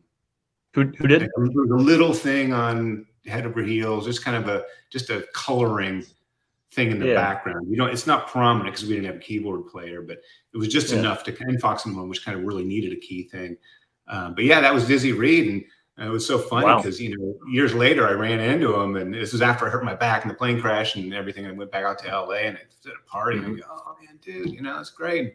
Because we have the same birthday, we can run into each other over the years. But I hadn't seen him in a long time. I said, "What are you up to?" And he goes, "Well, I just got back from Rio, doing that thing." I'm like, "What thing? What are you doing in Rio?" Guns N' Roses. Guns N' Roses. And I'm like, "Yep, okay, you're in Guns N' Roses." It wasn't a shocker because he's really good and he's got a cool look and he's such a cool guy. But just so happy for him. I just love that so many of these people that I knew back then, certainly the Pantera guys going back to 83, 84 when we were all underage, just to see over the years how they've gone on to do some really amazing things. Jerry Cantrell is another one. He used to come see us. He used to live in Houston, and he would stay with he lived in this apartment complex with these girls that we knew. And sometimes we'd go back and hang out at their place, and he goes, "Oh yeah, I got to meet Jerry. Just, kid from Seattle, whatever. He's down here in Houston." And he didn't have an ID, so we would take him. He would come with the crew. He'd come with the band, and we'd just bring him in the back door. And he'd sit on. If he couldn't go out front and drink, he would just sit on the side film, the backstage, and see the band and everything. And then of course, I run into him every now and then. I have over the years, and saw him in New York once, and LA a bunch of times. And it's always like, "Hey, remember Cardi? We're doing this," and still the same guy. But it was just so happy that all these really cool people went on to do some great things. Yeah, that's awesome. Got another comment, and this will be a familiar tale. "I used to fall asleep in the corner upstairs with the whiskey. Too much of a party girl." Facts. Oh, especially going up the second level to the backstage area. That was those are some treacherous steps too. You got a guitar, you got your hairspray and everything going on, then you're drinking and you're trying to get up and down these stairs. But rock and roll is a dangerous sport, but it is makes it more fun. It is, but danger is our business. We do it. Right. So you said Joey and Randy quit the band for a short time. They came back. I think that the chemistry when he came back was kind of off. Did you guys kind of have a sense that maybe Sweet Savage was kind of nearing an end, or what was the kind of feeling at that point?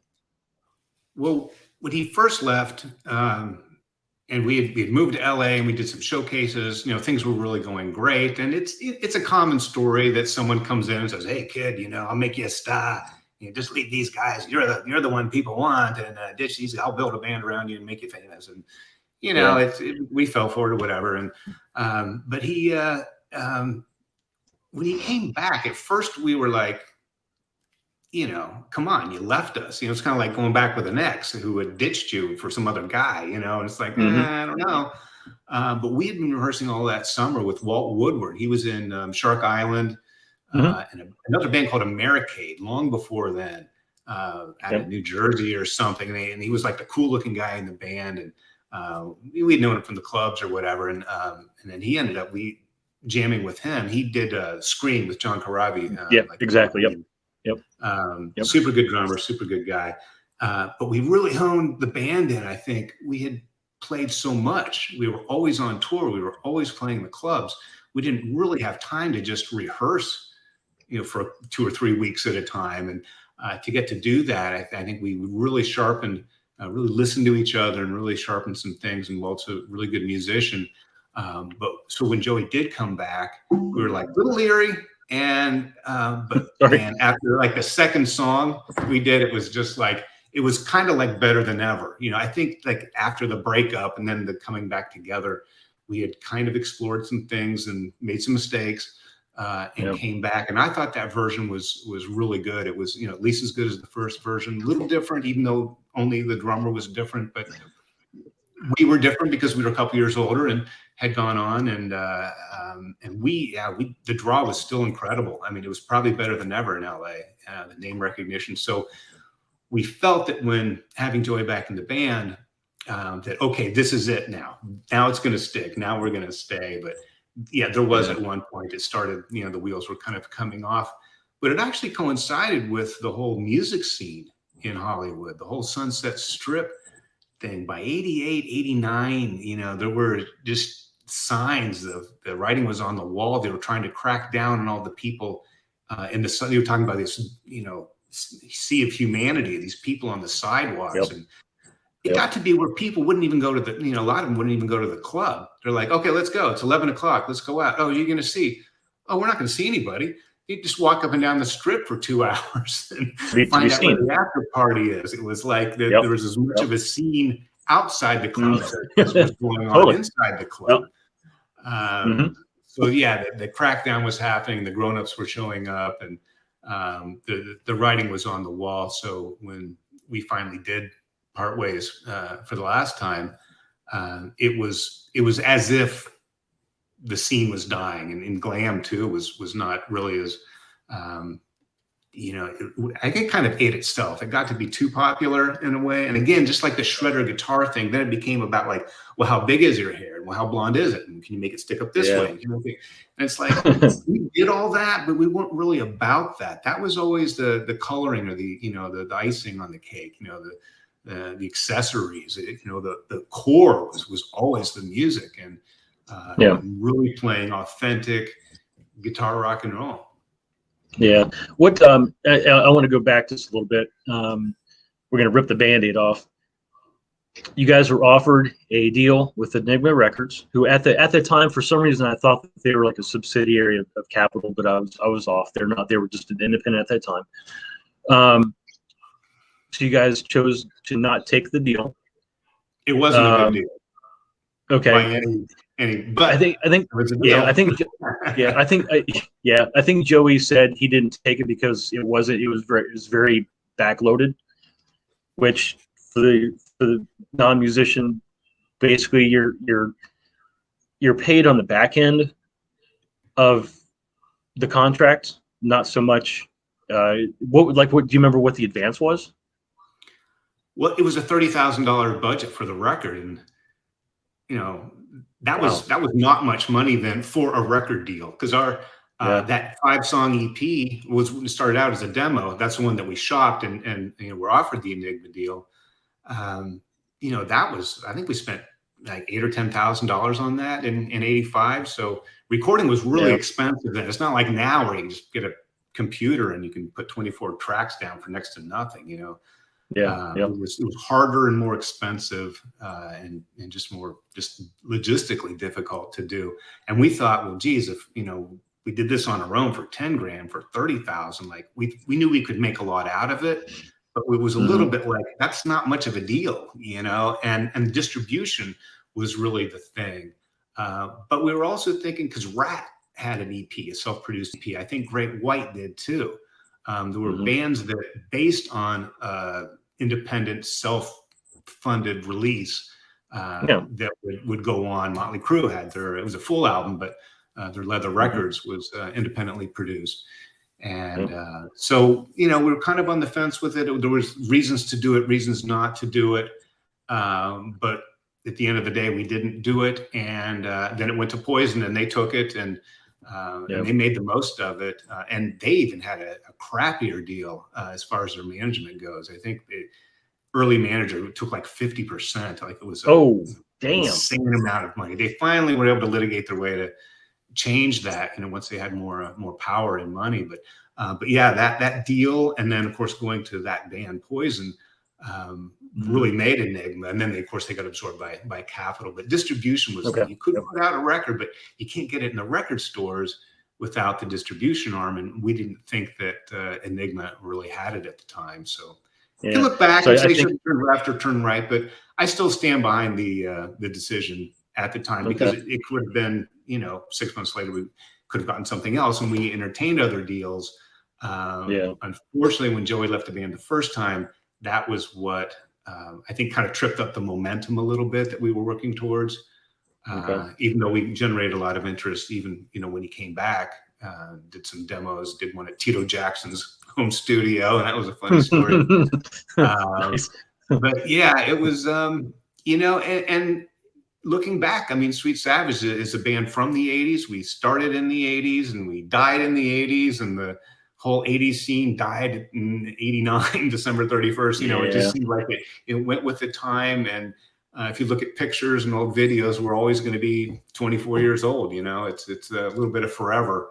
We never really grew old, because, I mean, of course we do now, but the band itself, it's kind of a time capsule in a way. It's like the one that got away. Yeah, I think just looks wise, I think that we're both vampires. Both look good. We're good. We're good. Keep it going, man. Just play rock and roll. Keep playing. Keep playing and having a good time. That's you got to be responsible and feed the grandkids or whatever you got to do. But that part of you, that your heart, your soul, that you got to keep your smile. And if you lose it, get it back. It can come back. I lost mine for a while, and was kind of recently got it back. So it's look at the guys who are out now, like the Who, the Rolling Stones. I mean, they're not young, no, but they are. They're eternally young, because they're out there doing it and having a good. You just can't grow old playing rock and roll. No, no. A couple more comments I want to read, and these are actually good points. And Lucas says River Phoenix death was the nail in the coffin. Of course, that was in 94, right outside the Viper Room. And Michelle says, yeah, it was.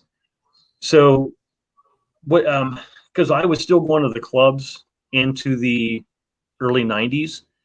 At what point did you move away and stop going? Probably like by 90, I was rarely going out. So probably 89 was, and I tried to do a couple things after Sweet Savage finally called it quits. Lizzie Borden needed a guitar player, and I auditioned for them and got down to like just a couple guys. And, but I found out my heart wasn't in it, because Sweet Savage was, it was Joey and Laine. People, Laine, I had my brother, I'd known him my whole life. And Joey I'd known since I was a kid, that we had something special. And in a large sense, it was the only band I really knew, the guys and the music, and learning how to play and write, and writing for each other. Everything I wrote for years was for Joey's voice. And I wasn't just like, I didn't float from band to band. It was from the time I was 18 or 19. It was up until then, it was the only band I was in. The idea of just joining somebody else's band, even if they had some national, international notoriety, it wasn't the same. Yeah, maybe I could have gone on tour doing some other things, but it wasn't, my heart wasn't in it. Yeah. What, so obviously, Joey left Sweet Savage, joined the band. Well, Shock 2, but I for some reason I consider Shock 2 kind of a Columbus band because they played here constantly. I do too. I always think of them as a Columbus. Well, of course, Ricky Soga, totally from Columbus, who we knew way back, even before we moved to Dallas. Yeah. You want a Ricky Soga story? Yeah, I'll tell you what. You tell yours first. I'll tell mine second. Go ahead. Okay, so how I got to meet Ricky Soga, this would have been probably 83, maybe. Basically, Joey brought him home from school one day. We were roommates. Joey and I had, well, actually, it was his girlfriend, and I rented a room out of her place, but he was there all the time. We were practically roommates, so every day. One night he was going to barber school, to cut hair. He kind of did it anyway. That's why Sweet Savage had great hair. We had a on staff barber the whole time. Joey was just great at it. And Ricky Soga, his parents had a salon, so he was going to the same cosmetology school in Columbus. And of course, they started talking rock and roll. They had long hair and they looked cool. Yeah, and I was just sitting in my room playing guitar, and he goes, "Hey, I want you to meet somebody." So he brings this guy Ricky over, and he had this black Charvel Strat with the Floyd. And he would have been like 18 maybe or something. He was maybe a year or two younger than me, and or maybe a year. And really good player by then. He was already a good player. So I just thought he was a cool guy and a good player. And and then years later, he's playing with Joey and Shock 2 and everything. So yeah. Just a comment. Rick is a great guy, a great entertainer. Facts. My wife gets her hair cut by him sometimes. That is nice. It's once you think that rock and roll is such a big world, guess what? It's not. we all fucking know each other. So my Ricky story. So Shock 2 opened up for Dokken, and this probably would have been summer of '86. This was before Joey. Shock 2 had a singer called, his name is Tommy John. And so after the show, my friend Aaron and I went behind, it was at the, behind the Newport down on campus. So we went behind the Newport, and Shock 2 was loading out. I didn't know who these guys were. I just figured, hey, they're on tour with Doc, and they must be cool. There must be like a national band, right? So I grabbed a piece of paper, I hand it to Ricky. Hey, Ricky, will you sign this for me? Signed it. And Steve Mitchell, the other guitar player, he also signed it. I thought these guys were like fucking like big rock stars. Lo and behold, they're like national guys, just like you and I. But yeah, and Hold on. This is gonna trip your trigger. Check this out. Oh, hi, Jade. Hello, Jade. So fun hearing stories about my dad, Joey's daughter here. God, you're gonna make me cry. Oh. We loved your dad so fucking much, Jade. Oh, and he loved you, Jade. Oh my God, yeah. I'm not gonna go into details, but Jade, we are so proud of you for the adult that you've become. So proud of you. We know that your dad is beyond proud of you too. We love you, Jade. We love your dad. And there's lots more to come. Joey's music is going to live on, however we can. If it's the old tapes, to put them out on vinyl, re-record them with some friends. It's not over. There's more. It's an eternal thing, Yeah. Cinnamon Girl, condolences to your dad, Jade. Awesome dude he is. Oh man, this is tough. This is I guess we had to get to thank you. What's that? Yeah. Yeah, it's really hard. My dad has left being such a great support system. It's good. I'm so glad. I'm close with Chris. Yep. So I finally met. I had probably met. Get it together, Justin. Come on, snap out of it. All right. So I had probably had a chance to meet Joey when he was in Shock 2 playing here in Columbus at probably at the Alrosa. I don't really remember, but I know I met him for sure, and I met the entire guys in Glory Hounds in '93 when they played at the Alrosa. Super nice guy, so talented, a great songwriter. But this is tough. Condolences to everyone who's close to him, especially Jade. Well, we did a show in November here in Dallas, and it was such an amazing night. We had people. It was basically Joey's whole career. There were like 5 different band versions. Of course, it was Sweet Savage, Shock 2, Glory Hounds, and it was most of the guys, came in for this. Each little group did about 4 or 5 songs, and to in one night really see a snapshot of his entire career was so. It was just so amazing. Like I knew. I mean, of course, grew up with him. I knew him since I was 12, but but just to see this again, all the people that came in flew in to watch, and then of course, Soga and Chad and everybody from Columbus came down, and to hear and to see Joey, and he changed he would change his shirt and his hat in between these little mini sets, and it was like 5 different bands, but it was all Joey. And to me, he always has had such a very trademark voice. Like he could sing anything, and it would still, if you knew him enough, you'd be like, wow, that's Joey. But such diversity, such range of styles, even kind of within the rock and roll thing. Some really heavy, dark stuff with the Crabtree, and of course all the the glam stuff with Sweet Savage, and really good musician stuff, and Shock 2, and just a real testament to what a range he had over a span of a career. Definitely not a one-trick pony. Reinvented himself, his look, his style, the songs, but always 100% Joey. You just always knew it was him. He had that. He seemed to be kind of like he was rock star 100% of the time. Yeah, but he was so, he didn't have that the lead singer disease, where his he didn't have that. He was just so fucking nice. Jay says that show was a miracle and forever be the most beautiful thing I've ever seen and been a part of. Amazing. Big a little Lex. I used to work as a waitress at the Alrosa and absolutely loved when Sweet Savage played. Always packed the house. Facts. Total Columbus royalty. There you go, man. Glad to have had Sweet Savage as part of the soundtrack of my life. Absolutely. When I started to get the idea that I can actually have like guests on, that was about the time where Joey had passed.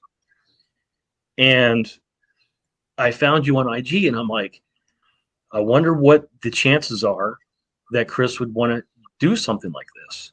He doesn't know me. I don't really have that, I love all my 224, subscribers to this channel. I love every single one of you. But in this grand scheme of things, there's people out there who have tens and thousands of subscribers. I'm a little fish. I've reached out to some other, content creators, and they've all passed for whatever reason. Nothing against them. I still love them. But I'm like, what are the chances that Chris would actually want to do this? Well, fuck it. I'm gonna invite him. I'm gonna invite him on here. And I'm like, pretty good so far. Yeah, and you said absolutely. I'm like, yeah, shit, hell yes. So I then reached out to some friends that you knew, basically mutual friends that we would know, and said, hey, I'm gonna have Chris on my fucking channel. This is gonna be fucking cool. He doesn't know me. We're gonna have lots of stories to fucking tell. Yeah, and we did. And it's amazing how the paths kind of intertwined and crisscrossed, even if they didn't actually touch. It's still in the same, same vein. It's awesome. Yep. Bourbon Country Raider, who's still here, says we love you too, bro. Bourbon, he's like the one guy. He comments on all my episodes. He's one of the only people that actually has my phone number. We text each other on occasion. He's got some some stuff going on in his life. He can't always do it, but yeah, we definitely keep in touch. A couple weeks I was kind of having a rough spot. I missed my dad. My dad passed away when I just turned 12. He was actually shot and killed in Columbus. Larry and Althea actually put in like $1 million reward to find the person who shot him, but it didn't. Nothing came about it. But anyways, and I was kind of struggling with the channel a little bit as far as what direction I should take this. And Althea would have had the perfect advice, and I missed hearing her voice. You're saying, Althea, my channel isn't really growing. What should I do?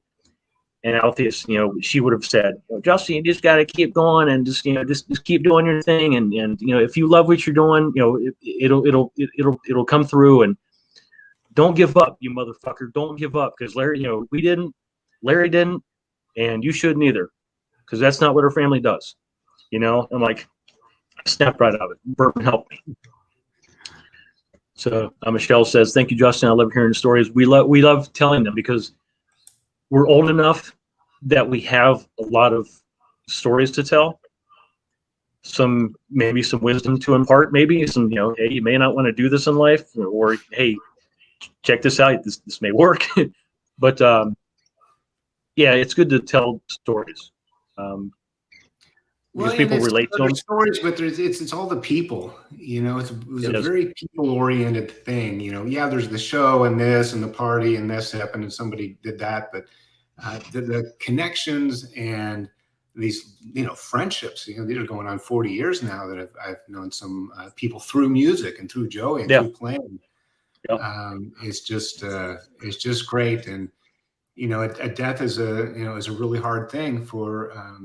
For anybody and everybody who's close, even people who aren't necessarily close. It's still a tragic loss. And at the same time, to really get the sense of how many people Joey's touched in a very meaningful way, way beyond the stage and the lights, which was a huge part of it. And he was so good at that. He's like, to me, he was world class. To me, he was one of the best frontmen singers ever out there. I just was fortunate enough to get to play with him for, the better part of 10 years. But that's going beyond the rock persona. That's really the true person, the human being, that Joey is and has always been. I've always known him to be somebody who goes out of his way to help somebody, even a stranger, to give somebody a word of encouragement. It's amazing how many musicians maybe wouldn't have gone for it or worked as hard or maybe believed in themselves were not for Joey's encouragement. He's like, oh no, man, you got this. Just you don't need to worry about that. You know what to do. Hey, look at me. I did this and I didn't know what I was doing and you can do it too. Things like that are so vital and so important to somebody's life, especially anybody who's vulnerable or how rock and roll is. It attracts a bunch of knuckleheads that if we didn't have rock and roll, we'd probably be in jail or something, We're one step away, but because we have rock and roll, we kind of stay on track and look out for each other and able to get through life. Yeah. I probably, if I would have, not for music, I probably would have traded this for like a suit and tie or something. Imagine me being a fucking accountant. No. My money. Jade says, Chris, you were so great. Absolute fucking Lily. So glad you did this. I'm ever grateful. And again, so glad that we were close. My buddy Cool Kev, he's another Raiders guy.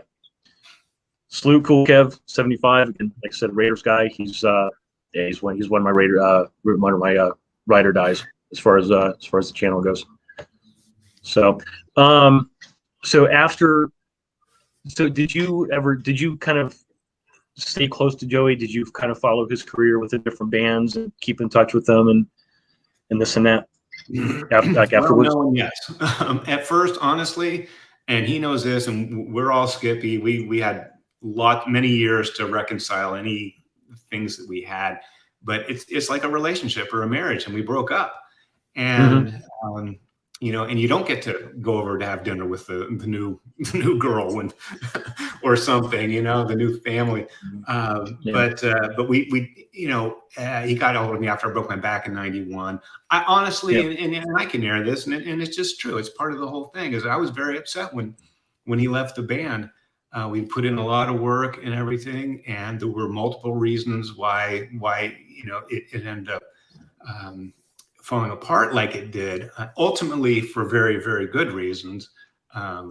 One of the best reasons, probably definitely the absolute best reason, was Joey moved back to Texas, back to Dallas, to be with Dina and raise their wonderful daughter Jade, and we had Jade. So that's to me, you know, kill the band, keep Jade. It's totally worth it. There's no dilemma on a choice, but it was hard, and it was what made it so hard. And you could say, well, it was a betrayal from a friend, or you know, he broke up the band, or some other thing like that.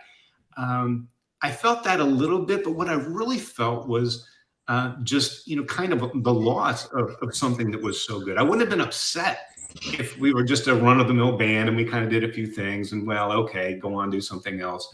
It was because I think we really had something special. And so it was hard for me to deal with for a while. You know, and maybe there was some, you know, there was words said, but that's anybody and that's everybody. But that didn't last very long. A few years later, we, you know, on the phone a lot, like I said, when I hurt my back, he reached out. He's one of the first few people to reach out. How you doing? And some of these differences in the past things, you know, even just after a couple of years, they were in the past, and you got to move forward. And lucky for me, I got to, you know, really hang out with him you know, for the last, you know, I don't know, ever many years. Really, the gap was very minor in the large scale of my connection. No. Look at Jade. No, it's not your fault. No. Jade, do not think that in the slightest. Please do not. I was almost not going to put that up there, but I'm like, oh my God, no. Chris has got a comment. Again, you got to set the record straight. No, it's, you know, you don't. You know, well, let's take use an example of me breaking my back in '91, May 26th. I broke my back in a plane crash. This is kind of how I got away from music. I ended up selling all my guitar gear, not the guitars, but the amps and stuff, and to pay for flying lessons, because it was something I kind of wanted to do as a child, and it was not a career move. I just wanted to fly, just to learn. It's an accomplishment, a bucket list kind of thing, if you will. And you know, but after I hurt my back, it was like, you know, I could think, well, geez, now I'm in a wheelchair, and it's the worst thing that ever happened to me. But it really wasn't, you know. I mean, as far as, you know, I can't do jumping jacks now, but, you know, other than that, I can pretty much live my life. And there's been so many blessings. There's been so many opportunities, people I've met, things I've done that I probably otherwise wouldn't had, you know, this happened. And another thing with Sweet Savage is we never got to be like, oh, well, here's, you know, oh, like Ellie Guns, which version is it, you know, or who owns the name? And then we're trying to do it in the '90s when nobody liked that kind of music, or there's, you know, falling apart. Well, they're not as good as their old record. We never really did that. It ended when it ended. And as, you know, difficult as that was for me then, it's really a blessing all the way around. I'm really kind of glad things turned out the way they did. But over the years, we got to jam. We did a Sweet Savage reunion in '09. It was great. And Joey wrote Jade. I just saw some pictures of it. I didn't read. I had forgotten this, but he wrote Jade in big letters on his arm in his Sharpie. Wow. This was '09, I think. And, you know, we had original guys, Lane came in, everybody. We had Lord Tracy played with us. That was a really good show. Okay.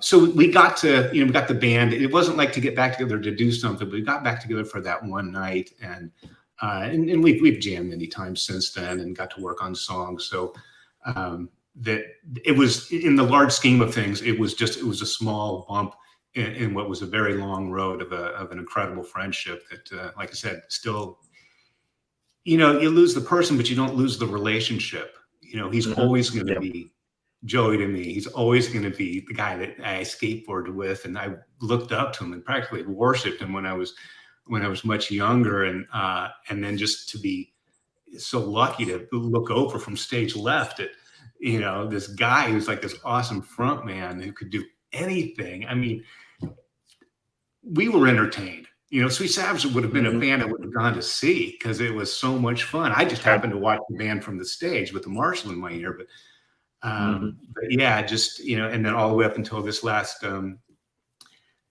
gig that we did in November, he's true professional, true performer, all the way to the last. And every minute I spent on stage with him and off stage, wouldn't trade for anything. Yeah. Jade says, I mean, I'm a mommy and I would pick my kids. So, so if it was my fault, I don't blame my dad. But that's good. Well, I'm a granddad now, so I would do the same. Wow. I think put a lot of things for that, for sure. Yeah. He always wrote my name on his arm. Abs, he wore dog tags. That said Jade. And she still has the dog tags.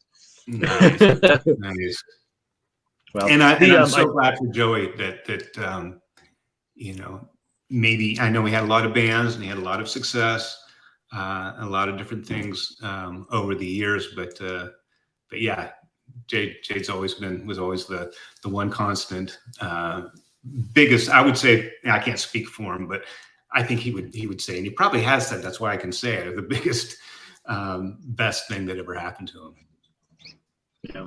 And us too. Everyone who has the privilege of getting to know Jade, we get to benefit from her wonderful self as well. So lucky me, you know, I get them both. Absolutely. That I sent you on IG. I don't know if you had a chance to see it. I sent you something that popped up on YouTube. It was, again, just a reunion show. I think you guys did it at a place called Trees. Amazing. Something I noticed, you know, because of your accident, you have to sit like on a bar stool, but kind of just like sit up against it. Is that like how? A drum throne. Okay. It's a rock and sock drum throne, and it telescopes. Okay. So I sit on, then it just goes up. So it's you know, I'm taller than I would be if I were sitting, but I'm kind of tall, so it's not quite as tall as me normally. But it swivels from side to side. I don't have the wheels from the chair to get in the way of the guitar, and I'm kind of parked in one spot. Usually near the mic, you know, because I can't really roll around. But funny thing is, I played with in this Kotak band with Rev Jones, really good bass player, incredible bass player, and he'd played with Michael Schenker for a number of years. Okay. And he came up to me after a show. He goes, "You know what? You move around more than Schenker does, and he can walk." Funniest thing. So, you know, you just find a new way to do it. If you're a little bit older, you know, have a kind of a disability like I have or something like that, and you got to do it a different way and sit down or whatever it takes, you know, you can still do it. And that's just like Joey. I mean, my God, you know, all the way to the last gig. Just amazing.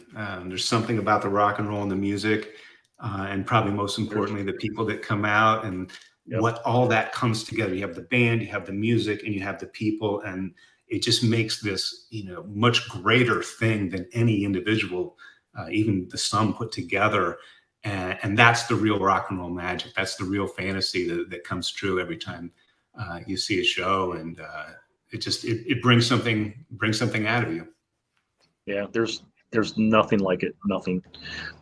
This is how far my reach is. Another Raiders guy from Australia, mate. Wow. Yep, my guy Kyle. I had him on one of my episodes a couple months ago. Killer dude. He's a huge Avenged Sevenfold fan. Huge. Yeah. Shout out to Kyle. Love you, man. Bourbon says he's got to hit the sack. Great show tonight. Thank you, Bourbon. I got to get up early for work, so I'm gonna hit the sack, bro. Bourbon, take care, bro. Love you, man. Man, we've covered a lot in almost 2 hours. Yeah, well, you know, there's a lot more where that came from, but I know. But the timing of this right now, it's really good for me to be able to, you know, to talk about things. I mean, and not enough time has passed for me to really look back, and put it all in perspective. But a lot of it's still fresh. But it's the living memory, and you know that lives on forever. And I'm just so glad that you had me on and we're able to talk about this, because that's the real life. That's the part that lives forever. Yep. I want to see if I can get a hold of somebody.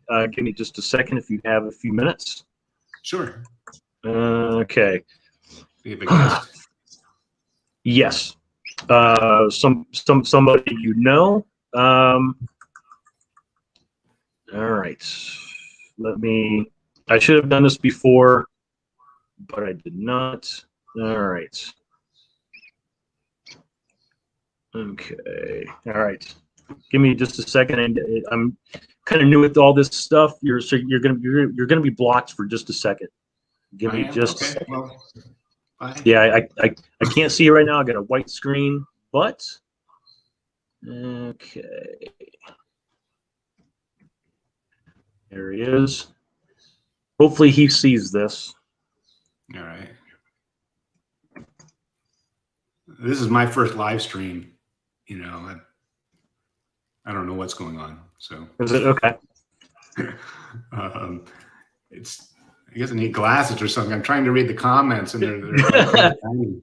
What is it? Yeah, that's why I said that. You know, middle age creeping in. All right. But thank you to everybody who's showed up for the live stream and putting out comments and being part of it. It's it's all the things I like: people and live, unscripted and unpredictable. Oh yeah, like I said, I was going to write down some questions, and I'm like, you know what, screw this. Yeah, hopefully hopefully this person sees this. I did just send him the StreamYard link. Unfortunately, I do not have this person's phone number. Hopefully he sees this, and I'll let you know here in a couple of seconds. So what? So please tell me you're still playing. You're still playing, right? Okay. Still playing. Here's a funny story. After I broke my back, and it was 91. It was in Utah, and I ended up moving to Arizona for several years and went to college and everything like that. See this comment? Yeah, I'm a stream virgin no more. I'm not driving like you are, but at least I've been indoctrinated. I've been initiated. That's right. into this realm.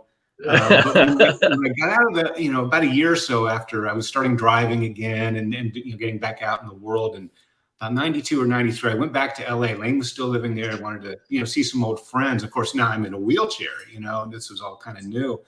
And I ran into a bunch of people, and it's like they all said the same thing, like, "Oh, dude, man, what happened to playing? Oh, whatever. We're still playing, aren't you?"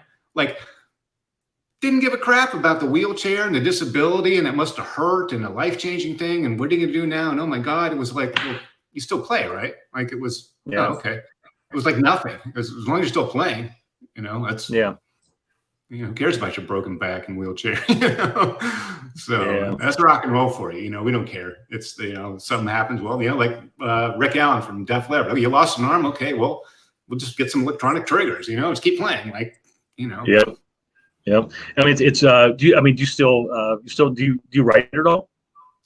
Yeah, actually, I've been going back and little snippets, things that I maybe never finished into a full song, but I, just like a hook or something that I recorded on a recorder, or, webcam or something like that. I'm going back and kind of reviewing a lot of those and pulling from my own history, I guess, things that, and selecting some, might be cool now to finish. And I'm very inspired to, to start some new things. I'm not really playing in a band right now. Definitely want to get something together, but I don't know if this is something I'm going to be fronting, singing. I'm not a really good singer, but I can hack my way through it, and have a good time. And that's really what it's all about. My goals in music now, and in some ways they always were, it's to play some fun songs with cool people I like being around, and play out live with people that I want to see.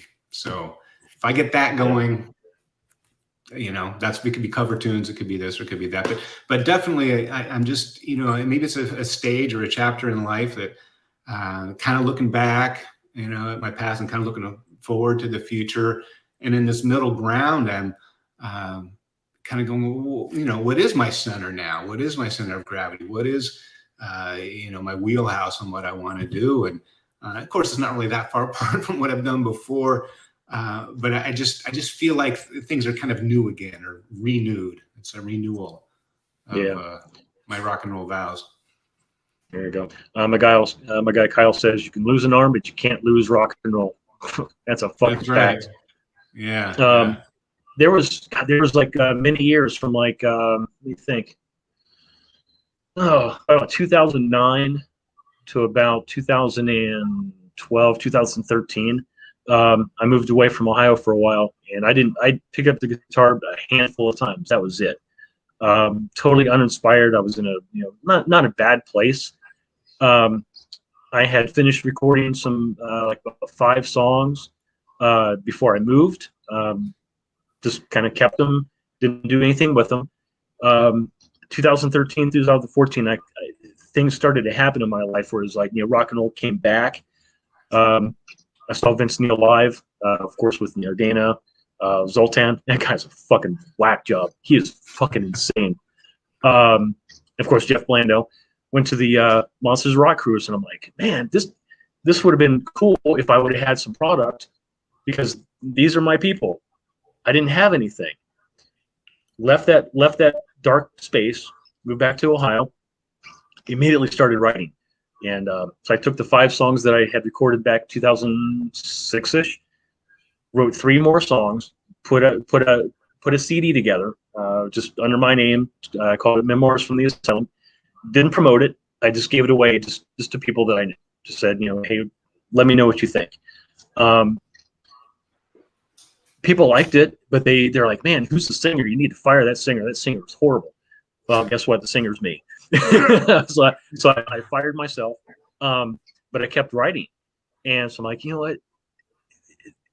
The stuff is too good. You can relate to this. We have so much more to say.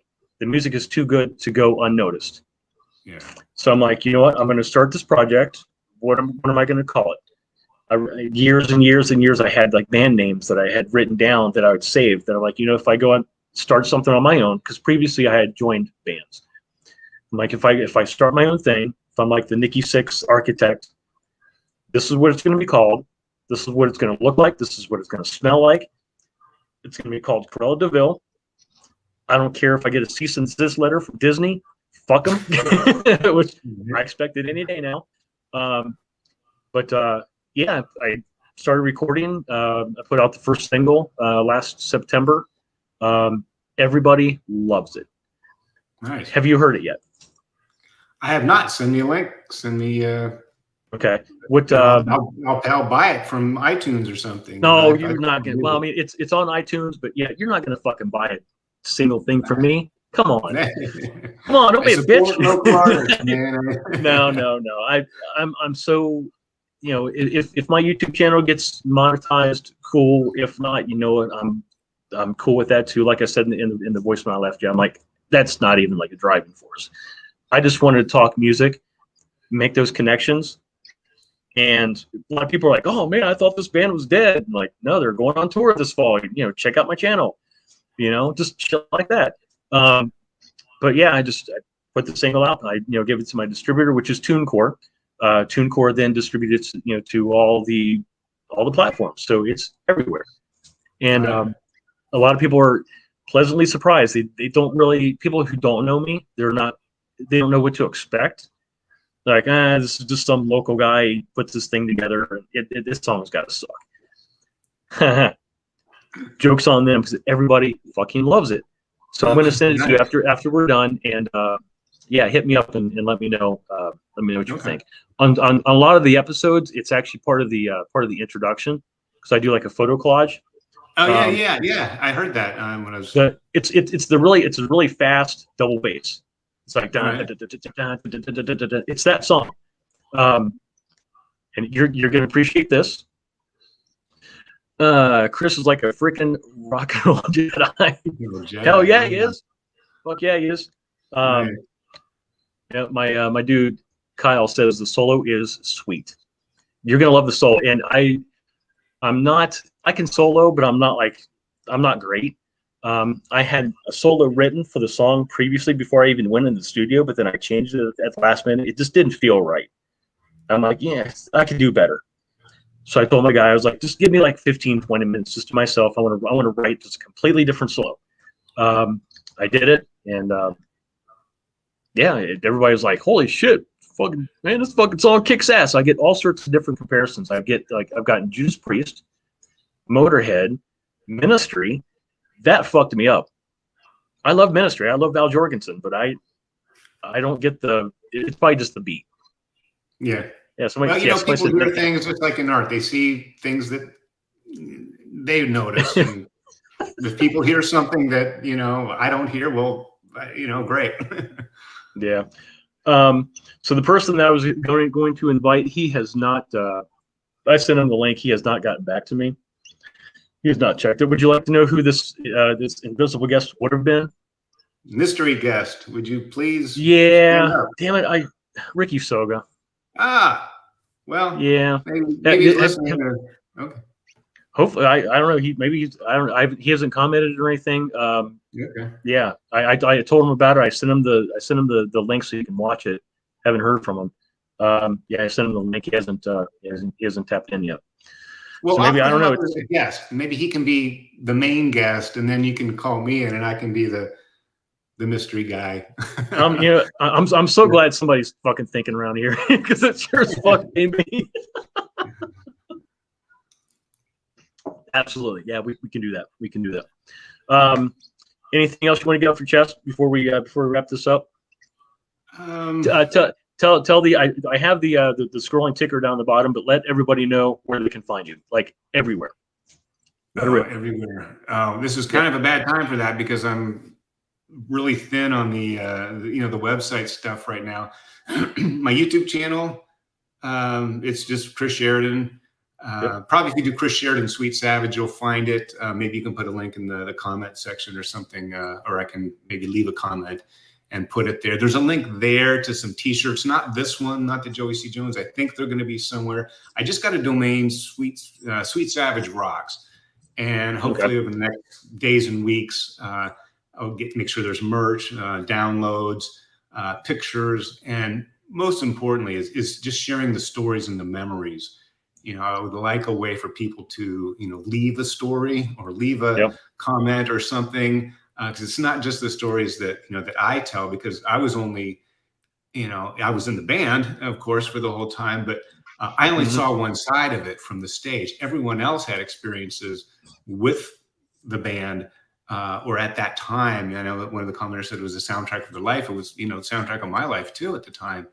Yep. And just to hear different perspectives, different stories, different ways in which Joey and Sweet Savage and the music, touched them at that time.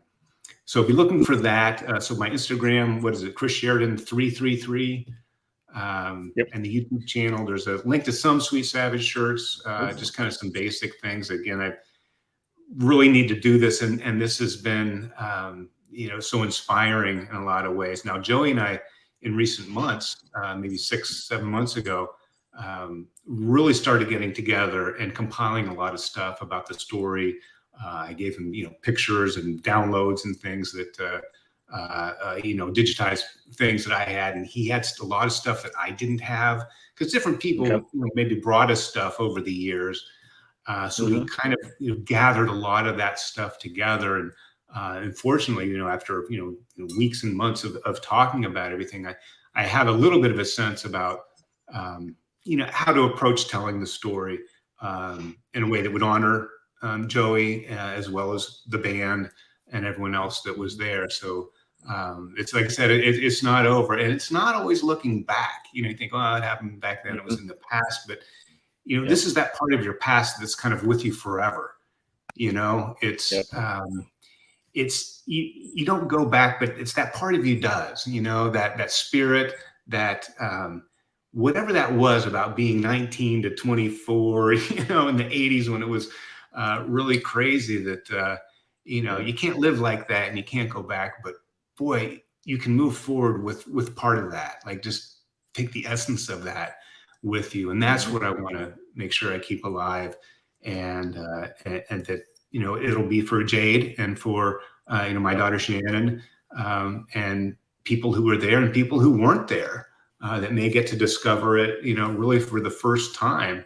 And like I said, since it all kind of existed then, it's a time capsule, but it's not something that needs to stay there. It's something we can always enjoy, you know, from this time forward. Jade says, yes, I need to order a shirt. Oh, yes. Jade says, and I want shirts for my kids too, which, yep, absolutely. And Cinnamon Girl, ditto, my original 80s shirt got stolen. Oh. That's how awesome they were. Fuck. Damn. So yeah, you need to, I did put the, I did put the, your link to your YouTube channel in the that's what I was doing just a few minutes ago. Yeah, and I think if you go to the About section, it should be just a little link that says T-shirts or something like that. There's only a couple. I'm going to revamp that T-shirt store, you know, with a logo, with maybe get a, you know, a Joey tribute shirt or something going, something with our faces on it. It's, you know, I'm not really a graphic designer. Maybe if somebody can help me out with with that would be great. But yeah, you know, there's a lot of pictures from that November show that we did at Trees, and I wore one of the shirts that is through this Teespring company. So they're, you know, they look good on stage. They, you know, they work. Yeah. Was that the black one that had like it was like almost like a heart? It said Sweet Savage. Was that the one? Okay. Yeah. That's a badass shirt. Yeah, that was kind of the Mark II logo. We had a logo that we used, you know, maybe from 84 to 87, and then kind of had it updated. That's the, you know, the second version of the logo. But yeah, people seem to like it and stuff. So yeah, we'll get some more, you know, different stuff, you know, up there. And anybody who has suggestions on what you would want, if it's old, you know, videos, kind of new old stuff, you know, or kind of a new version or revamp of the old stuff. It's, you know, it's like a Kiss t-shirt that never goes out of style. I mean, it's from 1975, but it's you know, it's forever, you know? Yeah. Yep. Yeah. I'd say it's a lot of that shit. Yeah, good stuff. I've been working on, you know, trying to get the merch for, you know, Cruella de Vil, also for Sans World. So I just want to get, like, just on the front, it'll say Sans World, on the back it'll say YouTube's loudest motherfucking loud rock and music channel, or something like that. Then I want to do, obviously, the Cruella de Vil has the circle logo, and on the back it'll say, you know, can you please me, or it'll say, you know, do you like it sleazy, or, you know, something like that. And she says video CDs. Make that shit happen. Yeah, make that shit happen. Yep. Yeah, we can do it. There's a lot of stuff. There's hundreds of pictures I've never scanned. And of course the technology is caught up now. Some of that video footage can actually be restored and improved a little bit with the new tech.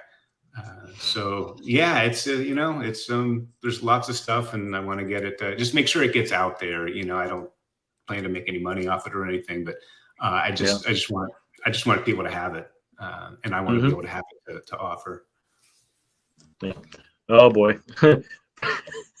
this is something funny. Jamie, the Raider guy, if you could, I don't know, can you see his little thumbnail? Yeah, that's Raider Nation, man. Raider Nation.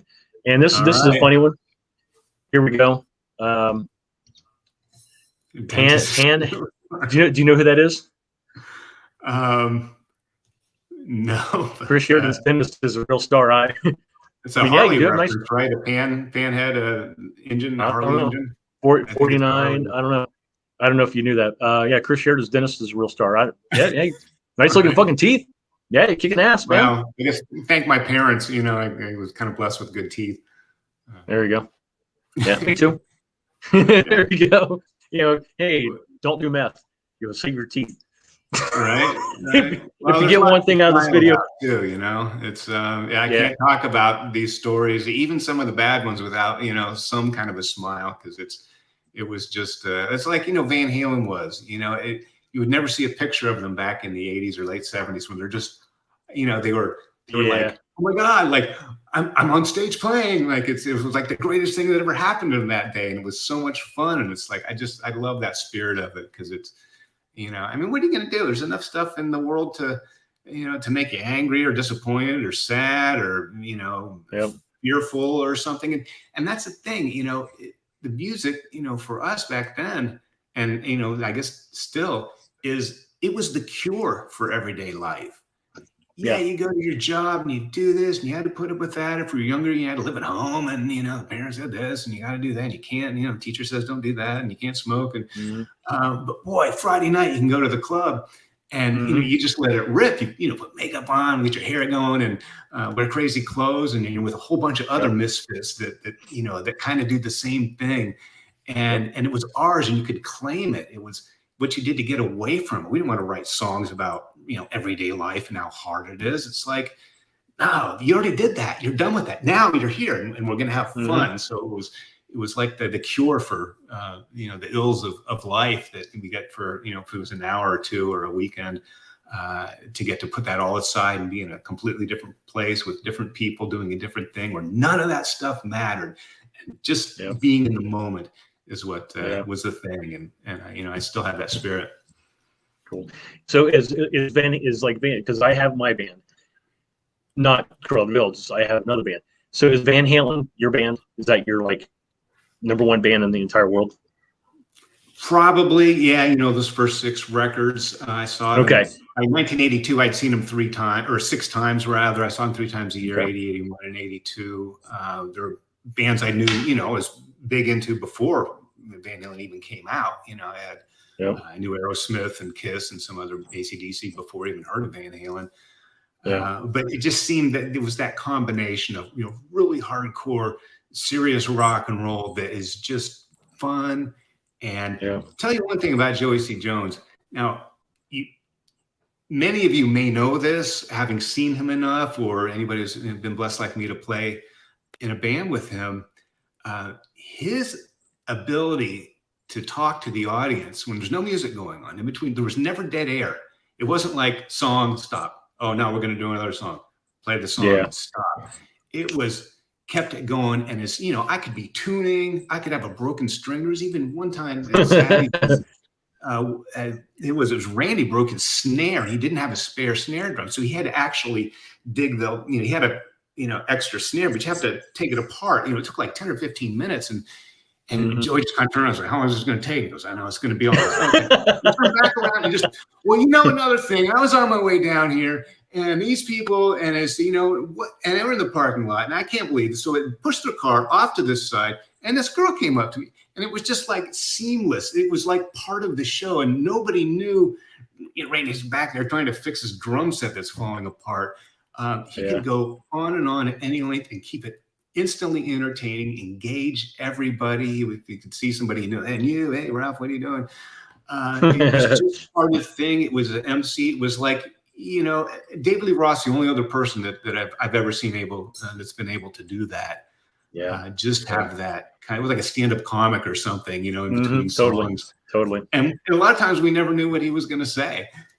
Sometimes Laine and I would look over at each other like, you just said that, like, oh my God. We're laughing with everybody else because none of it's scripted. And unbelievable gift, many gifts, but that was one in particular that I would put Joey C. Jones next to David Lee Roth, and anybody else would be a distant third. That's fuck yes. All right, so I'm gonna put you on the spot. Okay. Van Halen's just the David Lee Roth albums. Put them in order from 6 to starting in the bottom. I know. I'm going to do mine. Okay. Want me to go first? I can go first if you want. Okay, you can go first. Yeah, and I'll either agree or disagree. All right. Well, so Motley Crue's my band. Motley Crue's my absolute. Nikki Sixx is a fucking god. T-Bone, he's fucking Tommy. Vince, Mick, who's the fucking devil incarnate. All right. So I'm going to do just the Motley Crue albums with obviously with the original lineup. So probably the worst album, Theater of Pain, just because they were a mess and the production just Mick played with a fucking Rockman amp on that album. Just very, very, very bad production. Yes, Home Sweet Home is a great song. Smoking in the Boys' Room, yes, it's a great cover. But from top to bottom, I have to put Theater Pain as the bottom. From there, shit. And I love this album. I hate to do this to my boys. Generation Swine. And I love that album. It's totally fucking different, but they had reinvented themselves. I love that album, but I have to put it somewhere. So I'm going to put Generation Swine above that. Above that, I will put Girls, Girls, Girls. Above that, I will do Saints of Los Angeles. I love that album. Love that album. Above that, Shout the Devil.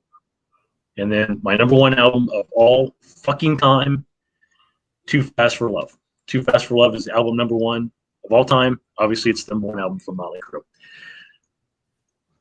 What do you think? You like it?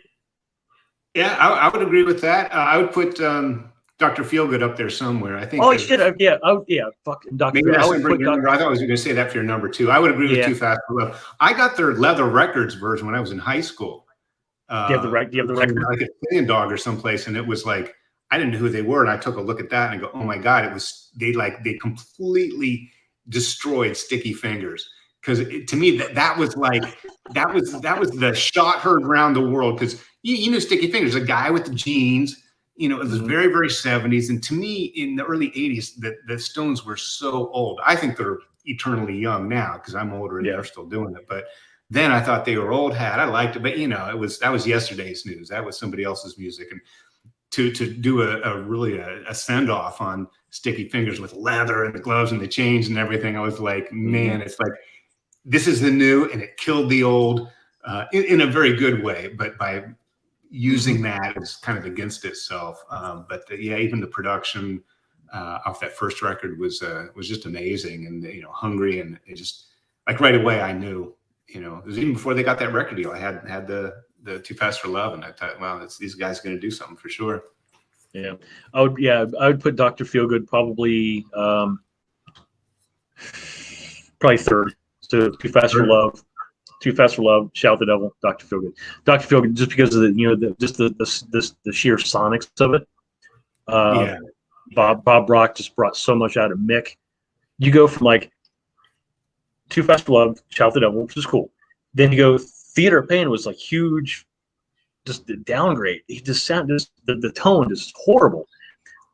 Girls, Girls, Girls sounded like way too thin to me. Great songs, even like City Boy Blues, 5 Years Dead, great songs, but the album just sounded kind of weak.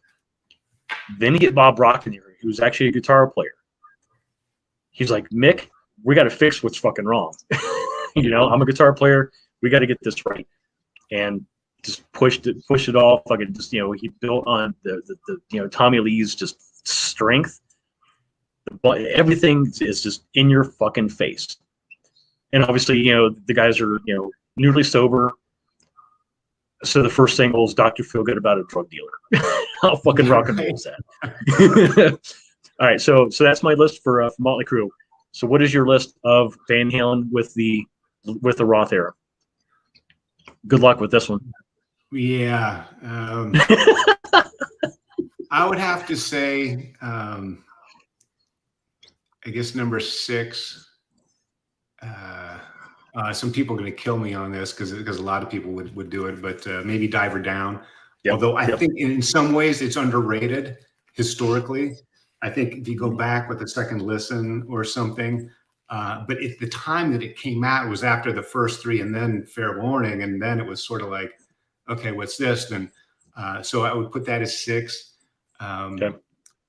They were kind of different though. Those first 4 albums, if you play them like right next to each other, each one they're like standalone strength, and it's kind of hard to compare. But I could just go on favorites, or maybe however many times I listened. I think Van Halen 2 is a little bit underrated too. The production wasn't quite like the first one, but I think again, going back with fresh ears and going, wow, there's just, I mean, they're all amazing in their own ways. But maybe, gosh, I should almost go the other way. I mean, yeah, I don't even know what to say. 1984 certainly had some great songs and great hits on it. Didn't have the rawness, that I liked. But in a way, they kind of got back to their original. If that was the last, chronologically of the first six, I think that kind of captured the early vibe again with kind of the polished sense that they had. So maybe Women and Children First, or 1984, 5 and 4.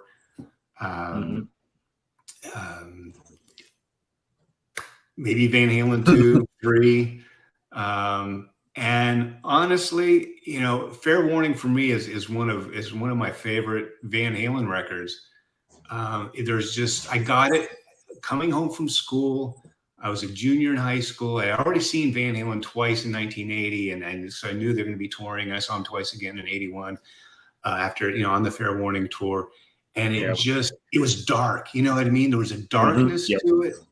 That I hadn't really heard. It wasn't Beautiful Girls and Bottoms Up and See You Driving Up and Down My Road, which is great, and I love that stuff too, and I always will. That's what got me in love with Van Halen. But there was just something gritty and dirty, and sonically, Eddie actually had some overdubs. I mean, he would play rhythm and then play lead over it, which he didn't do in a lot of the earlier stuff. So, I'd probably put that as second, and then maybe Van Halen 1 as the first, because you kind of have to. It would be like a Zeppelin best of. You don't have to, but I guess I have to. Those are my. Yeah. It's your list, man. Yeah. I'm not the boss. But you can ask me next week, and it might be a different order. So. Yeah, I would flip them. I would Fair Warning number 1. Van Halen 1 second. Just for me, I think even like Eddie Trunk made a comment. He's like, most guitar players will put Fair Warning number 1, just because Eddie, there's like a lot of the tunes are like detuned. There's just so much different. It's a very dark album. It's very deep. They kind of went a lot more experimentation. It's just. Yeah, it kills. Fair warning. I mean, that tour was fucking massive. What is the Oakland show from 81? Oh, those videos that were kind of fucking legend. No, you can't touch that. You can't. No. And seeing them, and I saw them, twice in 81, twice in 80, twice in 82. As cool as those videos are, and they really, really are, it's still just a taste of. Just multiply that by 100 and you'll get a sense of what the live show was like then. Just like nothing else. I mean, really, so those were some of the best, not just best concerts I've been to, but I would put them on like experience, like learning how to fly. It was my first solo flight, or, getting laid for the first time or something like that, getting my driver's license, like eventful things. It kind of transcended the fact that they were a concert, that it was a life experience. That I had, and it's been influential and just been with me this whole time. And actually, some of the best concerts I saw were Sweet Savage from Stage Left. Wow, that's like almost, but not to take like me because I'm so great. And I got to no, it was because it was. I was like going, man, this is a good band. Damn, we're killing it tonight, But playing with my brother and my other brother, Joey, just, how could it not be? It was just an incredible experience. Yeah. So just real quick, how is Laine's your older brother? How is Laine doing? What's he up to? I mean, divulge whatever you want. Just how's he doing? He's doing great. He's in Florida. For the longest time, I was in LA and he was in Florida. We were kind of very close, personally, but very spread apart, geographically. He in the 90s and stuff, he was a longtime scuba diver. It was one of his kind of side hobbies. He ended up doing that full time, taking out people swimming with wild dolphins in the Bahamas for about 10 years. And Just loved it, and he still loves being in Florida. He's a very talented artist. I know as a kid growing up, he could draw anything. Just like when you're kids, you're scribbling this and stick figures. And I looked over at him, and he's like doing all this real 3D stuff. I'm like, whoa, he didn't take an art class. I mean, fucking Picasso's, and how could he just get this? It comes from somewhere else, and he has that. He hasn't done it a lot lately. I'm hoping he'll, one day pick that up, because that's he just has a real talent for that. But doing great, and I'd love to play with him again. If he ever decides to pick up the bass and play again, he'd be my first call. Yeah, nice. Did you ever see? Because I should have asked. Did you ever see Shock 2 after Joey, by chance? Did I see them with Tommy? That was before. Well, they had before, they had Tommy John, and then Joey, and then after Joey left, they had a guy named Tim Owings. Did you ever see him with him? Another blonde haired guy. Yeah. Did you ever see him with him? No, I've seen videos, but okay. I really haven't. Some of that was just by being so far apart. And really after 91, when I hurt my back, there were several years when, I wasn't really going to clubs or seeing anybody. Plus I was in Phoenix and nobody really came there. Mm-hmm. But yeah, no, I saw Shock 2 with Tommy. I think we had a night off or something like that. Mad Moxie was another Tommy band, which was kind of the Pal Joey thing, but when Joey came back with us, I think then Tommy Janikas, great guy. What a nice guy. Rest his soul. What a, I did hear nice he guy. passed away. What was it a while ago? Yeah, it was more than 10 years. Wow. But yeah, of course, time's flying now. So as we got older, it seems. But yeah, what a talent pool. Shane Hunter. Oh my God. I first saw Shane Hunter play in 82 or something. I was out of high school. I think he was still in high school. He was about a year younger than me. And he was at Screaming Willie's North and just tore it up. He's doing Iron Maiden stuff with his cover band. And and I talked to him afterwards. Said, dude, you got some chops and everything. So, we stayed in touch, friends, longtime friends over the years, whether Dallas or LA or of course Columbus. But yeah, unbelievable amount of talent coming from old Cowtown. There's you wouldn't think, but fucking well, if you have children, what you do, they probably have heard 21 Pilots. 21 Pilots. They're from here. They actually, I think they have a road. Yeah, they have a road named after them too. Yeah, 21 Pilots. They're from here. I don't know much about them other than just the name. So we've produced some, not a lot, but some. Yeah. Well, like I said, it was just a great place to cut your teeth in the music world, because there was just a lot of places to play and good players and people generous with their information, sharing info. But but the Alrosa, I mean, what a hub, I saw Madam X, Twisted Sister, just a whole bunch of bands that were on that kind of 800 to 1,000 seat level back in the early 80s that would come through there. And it's so tragic what happened with Daryl, with Diamond at the Alrosa. That's kind of the big black mark on that. And to that, of course I got to know, I knew Diamond in Texas, from 84 on.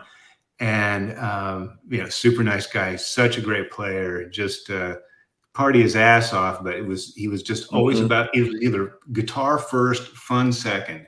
It was because that was his fun, and just a genuinely good guy.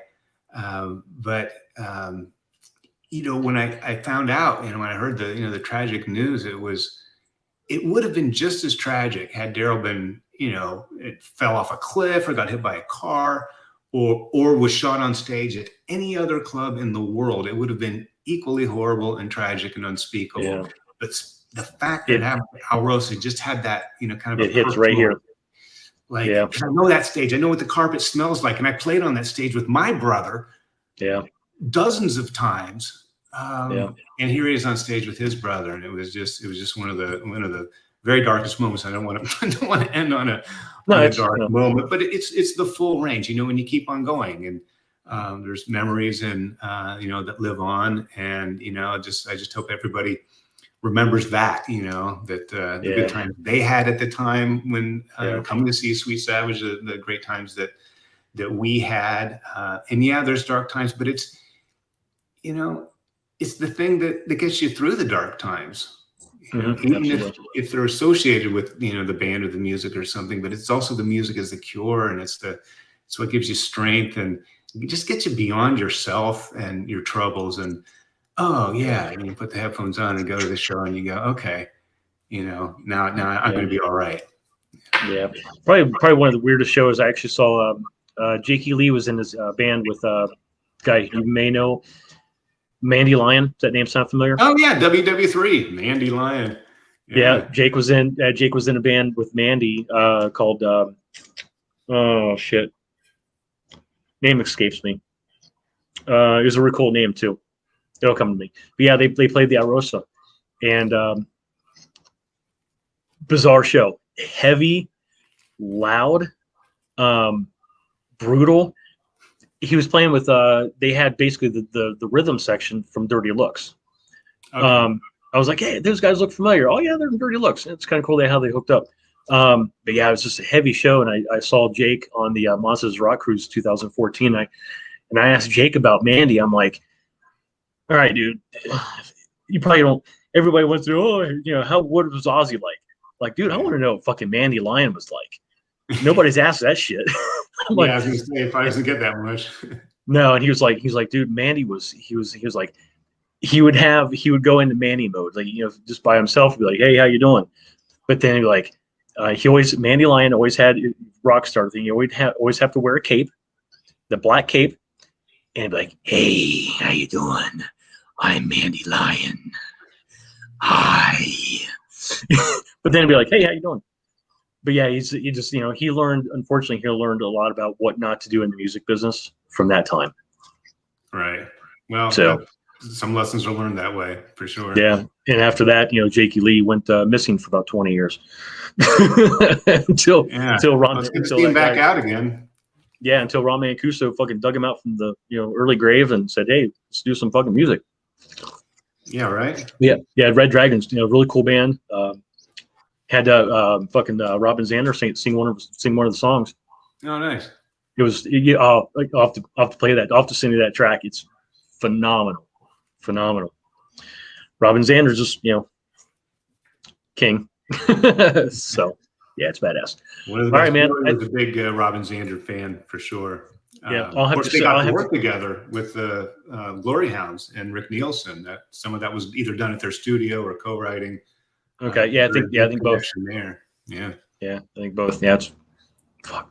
Can you imagine getting to work with those fucking cats? Fuck. I know, right? It'd be like you getting to work with Eddie Van Halen, or me getting to work with Nikki Sixx. Oh, forget it. Everything you do sucks because you're next to a legend. You could be your best work ever, and it's like, oh, it's just me. Yeah. I saw John Crobby just the other weekend. He did a acoustic show, and he was talking about the time when he was in Motley, and they were just up in Vancouver, just doing that record, and he was just playing just acoustic guitar, and he started playing Seasons of Weather, and all of a sudden, he sees a familiar face behind the glass. He's like, holy shit, that's Steven Tyler. Like, oh fuck. So he's like, okay, just calm down. It's gonna be okay. So all of a sudden he starts playing it, and all of a sudden he feels somebody right next to him. And Steven Tyler says, you're playing it wrong, man. That's what you don't want to hear. Yeah, exactly. So yeah, John, he's like, all right. So yeah, he was cool about it, but inside he pretty much shit his pants. Because that's Aerosmith is his band. We do have another comment real quick here. Let's see. Columbus needs another Columbus Music Center. Yeah, it does. We have absolutely. Yeah, we have Sam Ash. Playing on stage at the Alrosa with the Columbus Music Center cut up T-shirt for sure. Yeah, maybe that's where I saw Mark Chatfield. I for some reason I'm pretty sure it was a string shop on campus. I could be wrong, but. Yeah, we have Columbus has a Guitar Center in Sam Ash, and I tried to actually film inside there for my channel just to give people like insight on what kind of guitars to look for, just just normal shit, and they wouldn't let me film in there. Yeah. So there goes that. So, well, I think isn't Chatfield going to start up a new guitar store? He had one in Vegas for years, and then he sold it. But I thought somebody told me he was back in Columbus. I haven't been in touch with him in years, but that he would he might even open up a new shop. Because I remember German Village Music with Foley.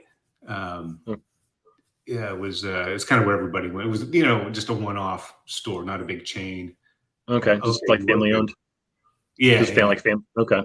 I guess Mark Chapter worked there, so yeah, maybe it was Columbus Music Center. Okay. Yeah, maybe it was there.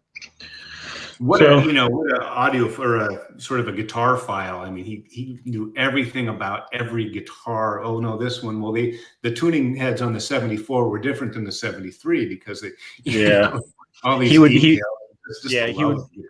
He probably would have known like the circuitry inside the 74 MXR Phase 90 and the new model. He would have known the circuitry, why the 74 is so much better than the upgrade. Sheffield would have known. It's like, wow, that's because this wire is going here instead of there, and it just fucks with the whole thing. It's like, you want this one. It's like, $800 now if you want that fucking Eddie Van Halen sound. That's ridiculous. So, man, this has been a fucking blast. An absolute blast. Yeah. Wait. Time flies, but a lot of fun. Yeah, almost 3 hours. But yeah, it's no other way I would rather spend it. It's fucking rad. So it's good to finally meet you. Good to meet you too. Oh yeah, we'll definitely many more to come, right? I hope. I'm not fucking going anywhere. So we'll definitely stay in touch. If I can get a hold of Ricky, I'll have him on here. I'm sure he's got his Joey stories. He has stories that I don't know because I wasn't there in that chapter. So I'd love to hear them. Yeah. And Michelle says, "Thank you, Justin and Chris. Damn, we make a good team. Yeah. Bunch of fine looking young fellows." So yeah, we'll definitely be in touch. I'm going to send you a couple things after this. I'll send you the first single for my band project. And also there was something else I was going to send you. Oh crap! I'll remember what it is later. Yeah. So yeah, hopefully you like the song and solo. Okay. This guy's got some fucking chops. Yeah. Cinnamon Girl, right so awesome. Thank you for having Chris Sweet Savage on to talk about Joey. Absolutely. Thank you, Cinnamon Girl. Absolutely. So, all right, man. You have a good night. You too. Thank you again. Very much grateful for having you on here. And yes, Michelle, we definitely do need to catch up on some times. Yeah, again, just things crisscrossed, and we've kind of gone different ways.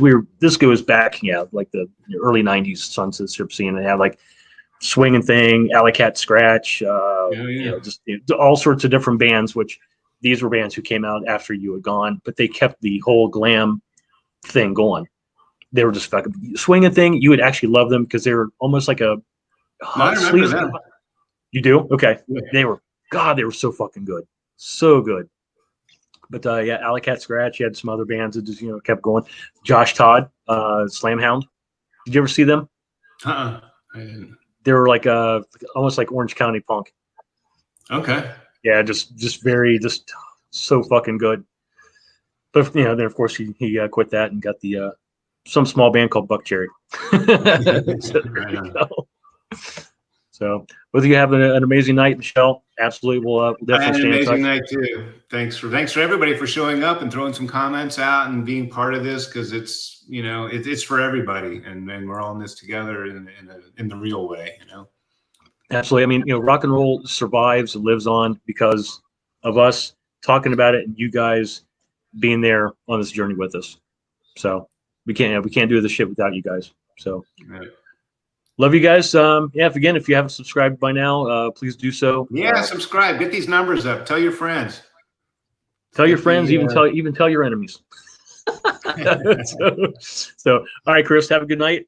We'll definitely be in touch, man. Thank you again so much. Thank you. See you again. All right. See you, man. All right.